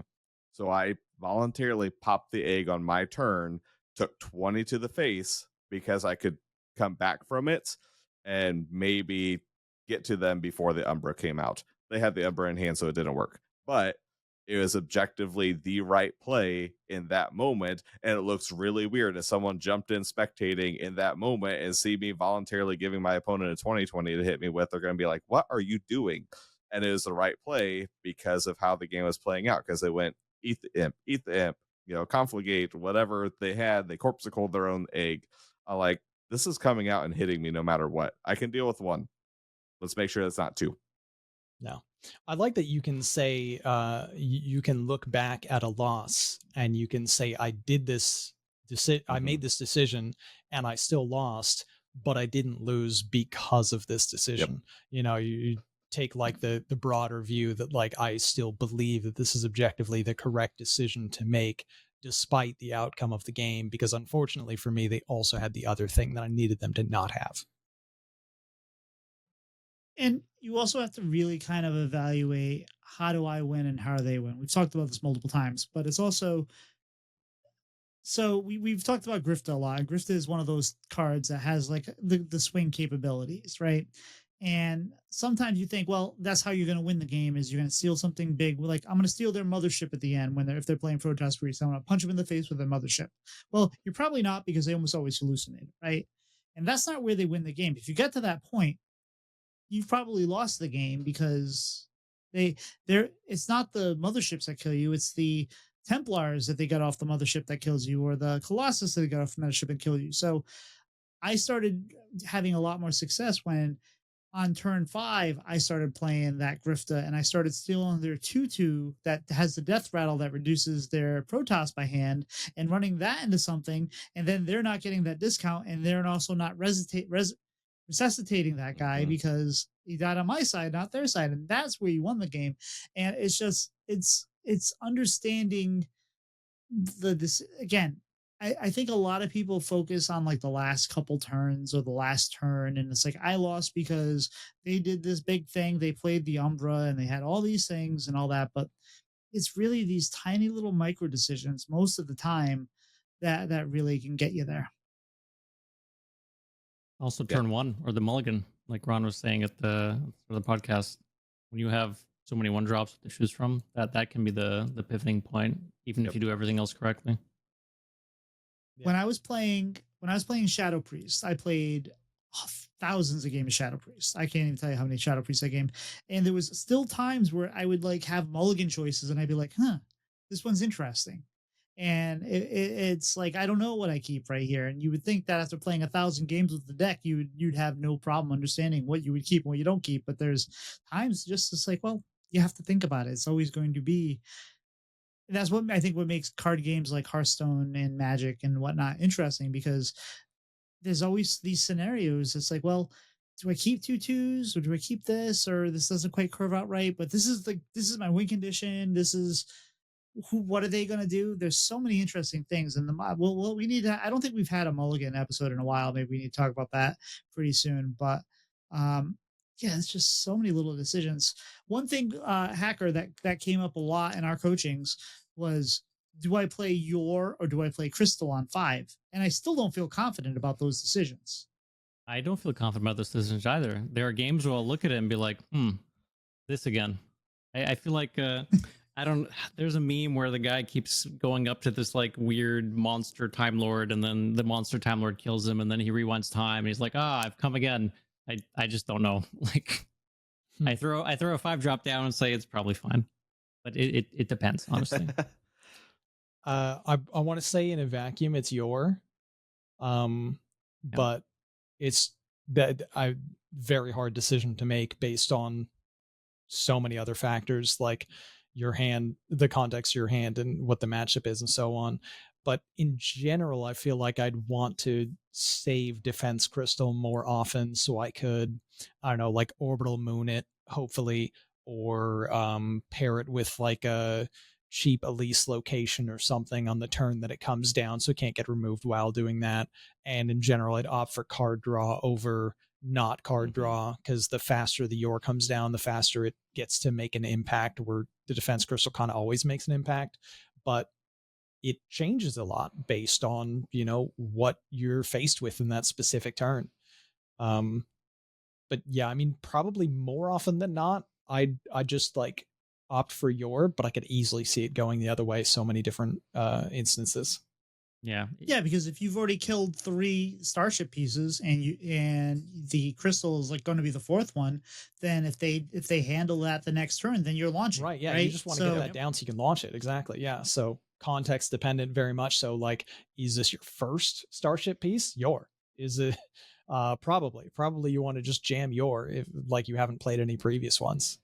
Have you played multiple others and you're getting close to the point where, like, what if you have Exodar in hand and you're on like turn 6 or something, you've coin, or like turn 6 is next turn, you've coin or something, like, yeah, you might just want to jam that. Yeah, I think that's where I'm at too, to where Yor is kind of my default play. And then, if I've already drawn a bunch and I'm just going to put myself in a bad spot because now my hand is full and I can't clear anything out, Defense Crystal, and I'll save Yor for later. If I, need the board presence now, Defense Crystal, there's, it's finding what you think your default is, and then finding the reasons not to do that is always kind of how you normally stumble upon hopefully the right play. I think one that I know Tito and I think talked about a little bit, or maybe is in a coaching I did with Wicked Good too, on turn 2, the Creature of Madness versus some other, more right now impactful 2-drop.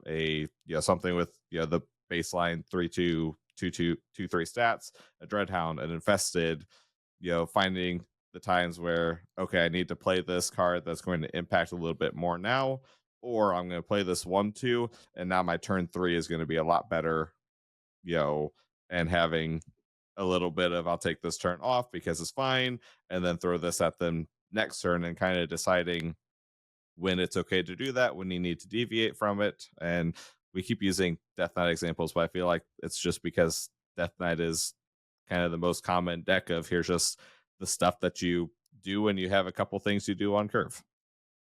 Well, don't worry, it's the Rogue Mirror, and you're playing Creature of too. Madness on 2 because you have complete faith that you will hit +4/+5 on a Customs Enforcer, obviously, and instantly win the game.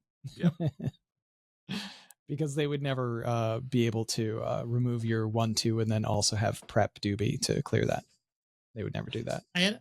I had a nice run for a while where I think it was 2 or 3 games in a row against Quest Mage. I generated a Viper off my Creature of Madness on turn 3, and I just was like, okay, let's just do it.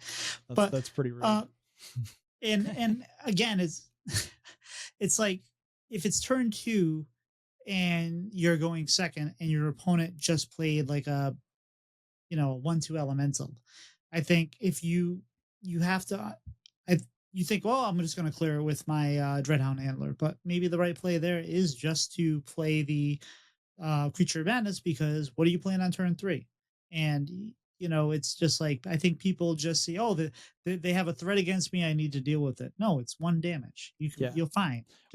For the more serious answer to that question, it probably, that's one of the ones that is most like context of your hand dependent when it comes to like playing Creature of Madness, because you just want to do something effective on your 3 mana turn and spend your 3 mana effectively. And if you already have a good play, like especially let's say you're rogue and you're holding the weapon, then if you have a different 2 that you can play instead, that's probably pretty reasonable to do. Although I'm not sure what exactly 2s that rogue would run, but don't worry about that part. Let's assume that you do.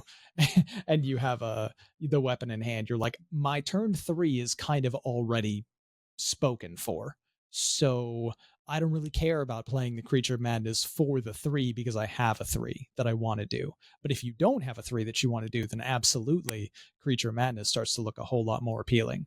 And if you're up against like that Quest Mage, well, Hacker, the funny part, Hacker doesn't even need to discover that Viper because he's already got 2 main decked.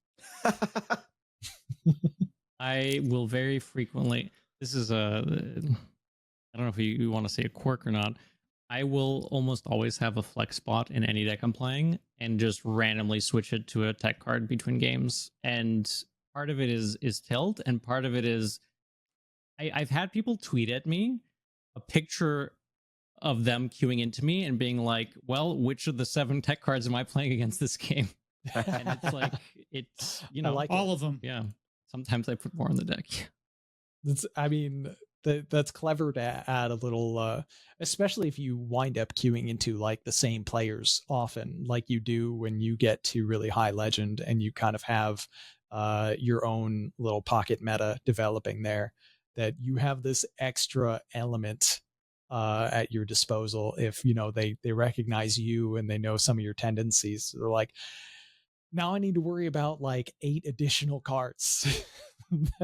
He's not running all of them, but any one of them he might be running, and I need to be aware of it. Maybe it's just like the mental pressure that you're adding to them that gives you more of an edge too. I respect it. You emote when you have the one. Oof, evil. So evil. And I think we could have done the entire episode just on Creature of Madness decisions because there's so many things. Like if you're playing Creature of Madness and you pick up Lore Master Cho, of course you have to play it, even if that's going to go contrary to your entire plan. But I had a game the other day where I generated um off of the Creature of Madness, the 2/4 that makes cards temporary, the next card you draw temporary. Oh yeah. Oh yeah. And I played that because they had just played the secret, the demon that creates two secrets, and that triggered their bargain bin. So right off the bat, they drew two cards that were going to get discarded. And you have to I had to evaluate. I'm like, well, yeah, I'm going to lose cards, but it's probably better if they lose cards. So I have plenty of things to do in my deck, and I think that they only have a limited amount of things. And it's just making those. I love those decisions on I discover something and I have these three options, and it always feels like, oh, okay, here's the obvious option. I'm like, well, is it? And you find these niche scenarios where it's like, well, no, if I do this, then it's going to make their life more difficult. So it's not always just like hey, what's good for me. It's you also got to think about what's bad for your opponent. And I don't know, I think it's a lot of fun. The other one that really gets interesting, I think this is probably a good one to wrap it up. Pilot, what do you think about? Well, we could talk about Elise. Yeah. So with Elise, especially specifically with the decks that Elise is run in, I feel like a lot of those decks are built to where 95% of the time Elise into 5-drop location is the play. Not always, but most of the time. What are you looking for that would cause you to deviate from that, other than I'm going to die if I play Elise? Obviously, that situation, of course. But are there any specific things that you're looking at to kind of deviate? And I'm going to do this on 4 and 5 instead of playing Elise. Yeah. So with Elise, a lot of decks that run Elise really want the copy. Mm-hmm. And copy is something that frequently doesn't even matter the stats that you get off the copy, but instead what matters is that you hit copy as an option. So whether it's a 1/1, a 5/5, or a 10/10, all that matters is you're getting an additional thing. So for instance, Hunter with Biopod is like an easy example for me to go to because I've played quite a bit of Discover Hunter. And if you're holding Biopod and you have Elise already to play on 4, more often than not, you are going to be taking that 1-mana location because your Biopod will frequently get removed the turn it comes down. It's only a 2/2. And they know that you probably want to copy that, so they don't want to let it stick around. And that means that you, in order to get the value of the copy from the Biopod, you need to play the location and the Biopod on the same turn. You pick a 5, that means you're spending 7 mana. You pick a 1, it means you're spending 3 mana. And 3, of course, is way easier to achieve, especially if you want to curve out to play Elise on 4 and then the things that you want to do with Elise following up, especially if you might have like an additional Biopod in hand or something else that you can do, like to dig for more of them. You know that location gets clicked and then it waits and then it gets clicked and then it waits and then it gets clicked. So you want to do that as soon as possible. So for me, that's the primary example where you're like, oh, Elise is a 1 here because I've got the thing that I want to copy. And I think that feeds into lots of Starship decks. Very much more so, though, for Hunter than others, because Hunter typically is only running the Biopods or only cares about the Biopods, whereas other Starship decks have more Starship pieces and don't totally mind if they're just, waiting a little bit or just jamming the location for 5 without copying anything because it's going to be stronger than the 1-mana options. And they could just play that and then follow up. But that's a primary example for me. Bloodsacker? Agreed. Starship, Alonius, decks that can abuse the effects that you're getting as opposed to the actual stats. The Elise one is a pretty good default. There are some not counter examples, but on the other side of the coin, Rogue is probably one of the most flexible in terms of what you can get, because Rogue's game plan changes so much based on the matchup and the hands that you're getting, to the point where one mana actually I don't see from Rogue that often, but 5 or 10 is pretty big because of the mana cheats. And copy in general and Rogue isn't even that particularly good, except for combinations of like Dark Gifts. If you Creature of Madness into a charge minion, or Xavius into a charge minion, suddenly 10 mana copy against a very slow deck, you're charging them with a Pyroblast 1, 2, maybe 3 times in the game, and that can end up being massive. But it's all a matter of what your deck's trying to do. A lot of the time, you play Elise on 4, and you probably pick something on 5 that has a lot of impact. Rush. If it's a deck you're trying to kill, like let's say Alonius Druid, you might want like the Savage Roar, because you're trying to kill them in a turn or two. And that can also change based on the game plan your deck's having. Starship DK. Sometimes I pick Savage Roar because I'm against an Alonius Druid. I don't have my 7 disruption cards because there's only 1 flex slot, and I figure out I have to kill my opponent.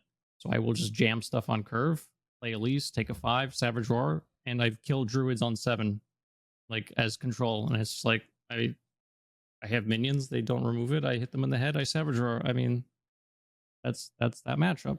So yeah, sometimes you might even have the type of hand where, like, literally multiple turns already have some pretty strong plays that are available. I mean, it's rare, but it could happen where you have like an Elise on 4 as, say, Death Knight, where it actually makes sense to take a 10 because you have your 5, 6, 7, 8, so on that's kind of already plotted out, especially if, let's say, you have like a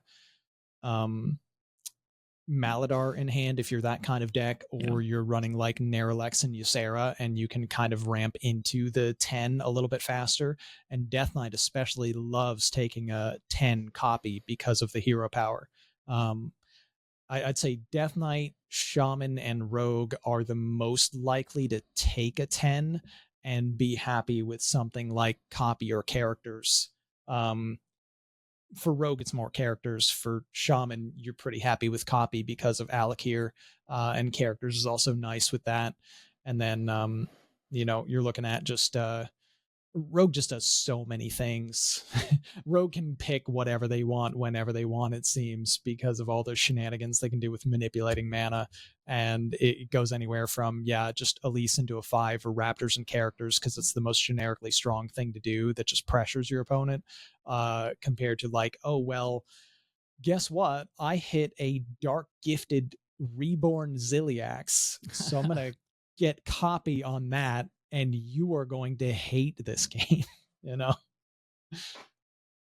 And I think a lot of times people, especially with decisions like this or similar, you can get stuck in the fact that, hey, this is my decision. So like you play Elise, you're like, yeah, I'm gonna play Elise. Okay, I want to find copy. I want to find whatever spell. But like, what's the board state? What's your opponent going to do?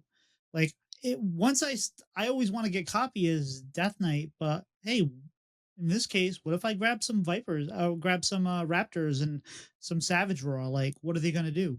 Like, how do they clear it? How do they deal with it? And even if they do deal with it, hey, I just got 3 more corpses. That's great. So you can't just, like, I always want to get that 10 mana or that 5 mana and copy my ghoul and punch him in the face. And a lot of times that's a great choice, but what do I expect them to do the next few turns? Do they have things I need to clear? Like, don't get stuck in like, hey, this is always, especially with a card like Elise that has so much flexibility, one solution does not fit all. It's even if like your initial game plan was, all right, I'm going to outlast them, get to turn 10, copy my ghoul, punch him in the face. That might not be the play. And take a look and just stop and think and say, how do I win right now? Like, do I think I can win soon? Do I think they can win soon? How do I take advantage of these resources and maybe change what I would normally do to handle the current situation?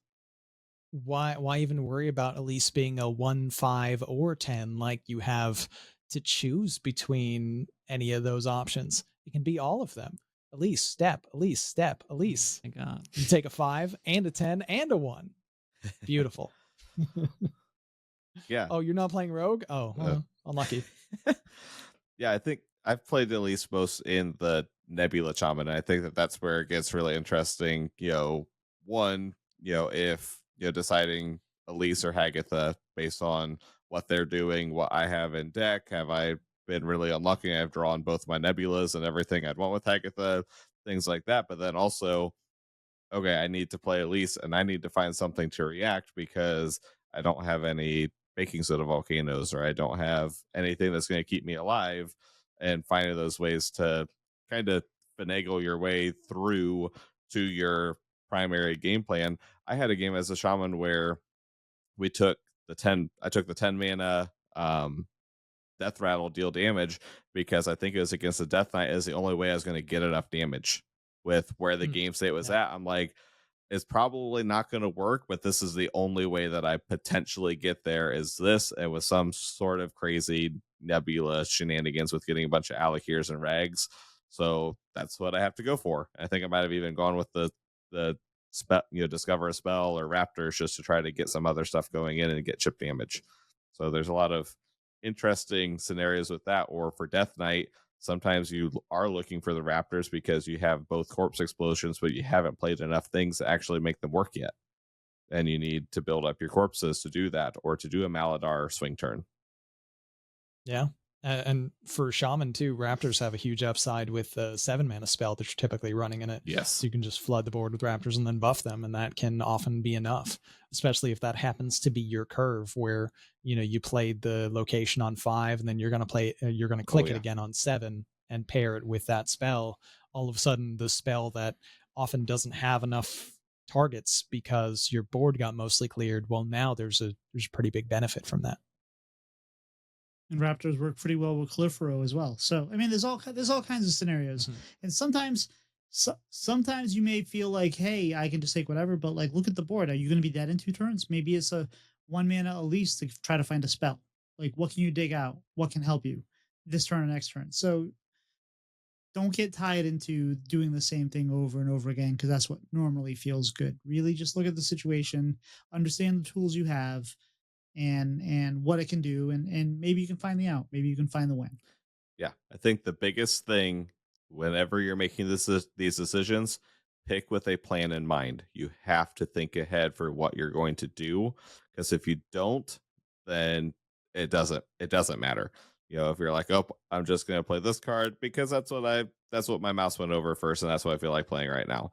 That doesn't help. You have to look ahead, make those plans to see, I'm going to do this because this is what I think is going to happen the next 2 or 3 turns. It might not actually happen, and then you have to reevaluate, but you have to have that plan to be able to make the best decision. I respect vibes, though. I like it. And a lot of us have the ability to play with other people. Like I play with Pylet all the time, and or you have a community and stuff like that. A lot of times, like you can pull up a Discover and you'd be like, well, it's obviously going to be this, and maybe it's going to be this. And I can't tell you how many times I've had conversations with Pylet as we're going through a game. He's like, actually, I think it might be that third option we weren't considering, and here's why. And it ends up being the right play. So don't just always assume that you have the right answer, or don't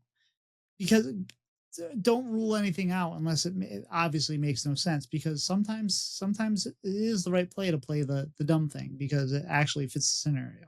And there's plenty of times those realizations don't come until 2 turns later because there's some fringe scenario that you didn't think about in the 20 seconds that you have. The best part is when you make a decision without thinking how it could benefit you, and then it does benefit you, and then you say, I did that because I knew it would benefit me. Planned.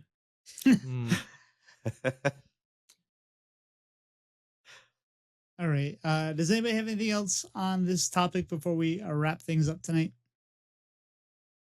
I mean, we could probably talk like infinitely about the subject, but I'm happy with where we are. Yeah. Agreed. So if you'd like to support the show, you can do so by joining us over at patreon.com/bread and butterhs. That's the letter N, not the word and. I will try to fix that still, but for now, that's what it is. You get the access to the raw audio early. I usually have to stay up late and make sure that's out there for the patrons. So we appreciate you. Access to a members channel on Discord. You get to know if you are in our Discord, you already know who our special guests are for next week for our card reveal. You can ask questions, like if you wanted to ask particular questions about the subject we had tonight, you knew ahead of time and you could have asked us about it. And if you'd like to help us in a non-financial way, you can just let people know about the show, give us reviews, and let us know how we're doing, anything we can improve, or anything that you'd like to hear more of, and it's great. And again, if you leave us a review, it really helps people find us. So we normally have a question of favorite dessert, but we already know what you guys' favorite dessert is. So I want to ask, what is your favorite Hearthstone set of all time? Ron, what was your favorite Hearthstone set ever? Like when it It's was too bad. released, how much My fun you had? answer for favorite dessert was going to be it depends. Yeah, all right. So favorite Hearthstone set of all time. It depends. I mean, I'd probably have to say Knights of the Frozen Throne. It was a really fun and cool like flavor concept. The idea that like all the heroes that we've been playing with for so long become like Death Knights and you get that version. I always enjoyed hero cards. I thought they were like an interesting aspect of the game. And my favorite card ever basically is Deathstalker Rexar because I thought it was extremely fun to get to a point where I could just keep crafting custom zombies and doing just different shenanigans with crazy beast combinations of things.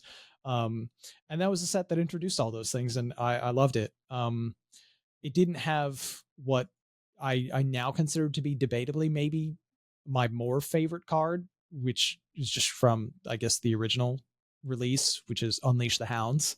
One day maybe they'll bring my best boys back to standard, but yeah, I'd have to go with the DK Rexar expansion, Knights of the Frozen Throne.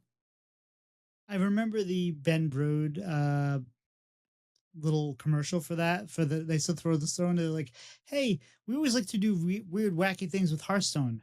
So then we thought, what if everybody died? Yeah. How about yourself, Hacker? What is your favorite set of all time? I suck at these questions. Off the top of my head, I'd have to say Witchwood, just because it was one of the time, not necessarily because of the cards or the flavor, but because it was one of the sets or the times where I had a lot of success and I was able to travel a lot for tournaments, and it just fond memories from there. Yeah. Well, while we're talking to you, Language Hacker, where can people find you on social media? Twitch.tv/language hacker. And how about yourself, Ron? You can find me on Twitter at Ron_HS, and you can find me streaming on Twitch as well, typically Monday through Friday around 7 p.m. Eastern at Ron Mexico HS. At least for now. Hey, Pylet, where can people find you on social media? You can find me at Pylet712, that's Pylet, on Twitter, Blue Sky, and Discord. And you can find me at Tito Santana HS on Twitter, Twitch, YouTube, and TikTok. We've been doing a lot of stuff, so please let us know how we're doing, and any likes and subscribes are great. Ron, do you have any shout outs or anything to promote this week? Nothing specifically. I mean, I guess it feels a little silly to shout out you guys on your show, but it's more like a congratulations because I'm really excited for you that you got a card reveal. That's a huge step in any kind of content creation journey, and that's really awesome. I'm super proud of you guys for the content you've been making, and I think it's really cool to see it be rewarded. So shout out to you guys. Thank you. Thank you so much. Language Hacker, you got anything you'd like to promote or shout out this week? You guys as well, actually. Because I've been driving back and forth so much, I started listening to podcasts, and it's nice to have you guys on. And yeah, I appreciate the work that you guys do, the content you make, and having interesting guests on, interesting topics. Yeah. How about yourself, Pylet? I'm going to continue the trend of shouting out people on the podcast by shouting out a previous guest, Gifka, who has officially launched the website that we had him on to talk about. So Gifka's Tavern is live. If you're in our Discord, he posted about it there. It's something like Gifka's Tavern .top. I'm trying to pull it up because I should have thought of this ahead of time, but did not. But yeah, Gifka's Tavern .top. You can find that for the custom rule set site that he was working on. Really awesome project. And I'm gonna shout out. So we got a comment this week for our bread and butter by someone named Toff974. And what they said was, with all the hate towards Hearthstone, which is deserved, it feels so refreshing to listen to people just enjoy the game for what it is. So glad I stumbled into this.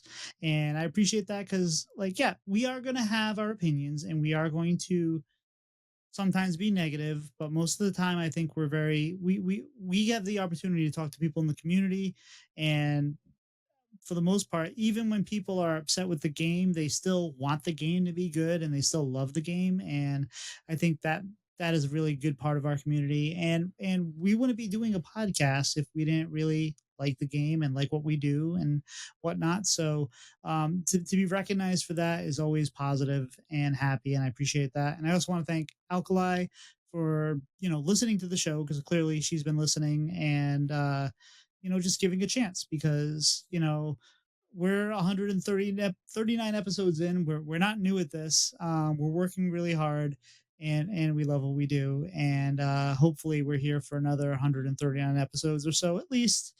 And so we hope to see you all next week. That's Friday, 10/10, 11 p.m. at Tito Santana HS on Twitch. We will be doing a live card review, and it's for Druid. And we have special guests, and we can't wait for it. But I think we're toast, guys. I think we'll see you. See ya. Yeah. See ya. Well, that was fun, guys.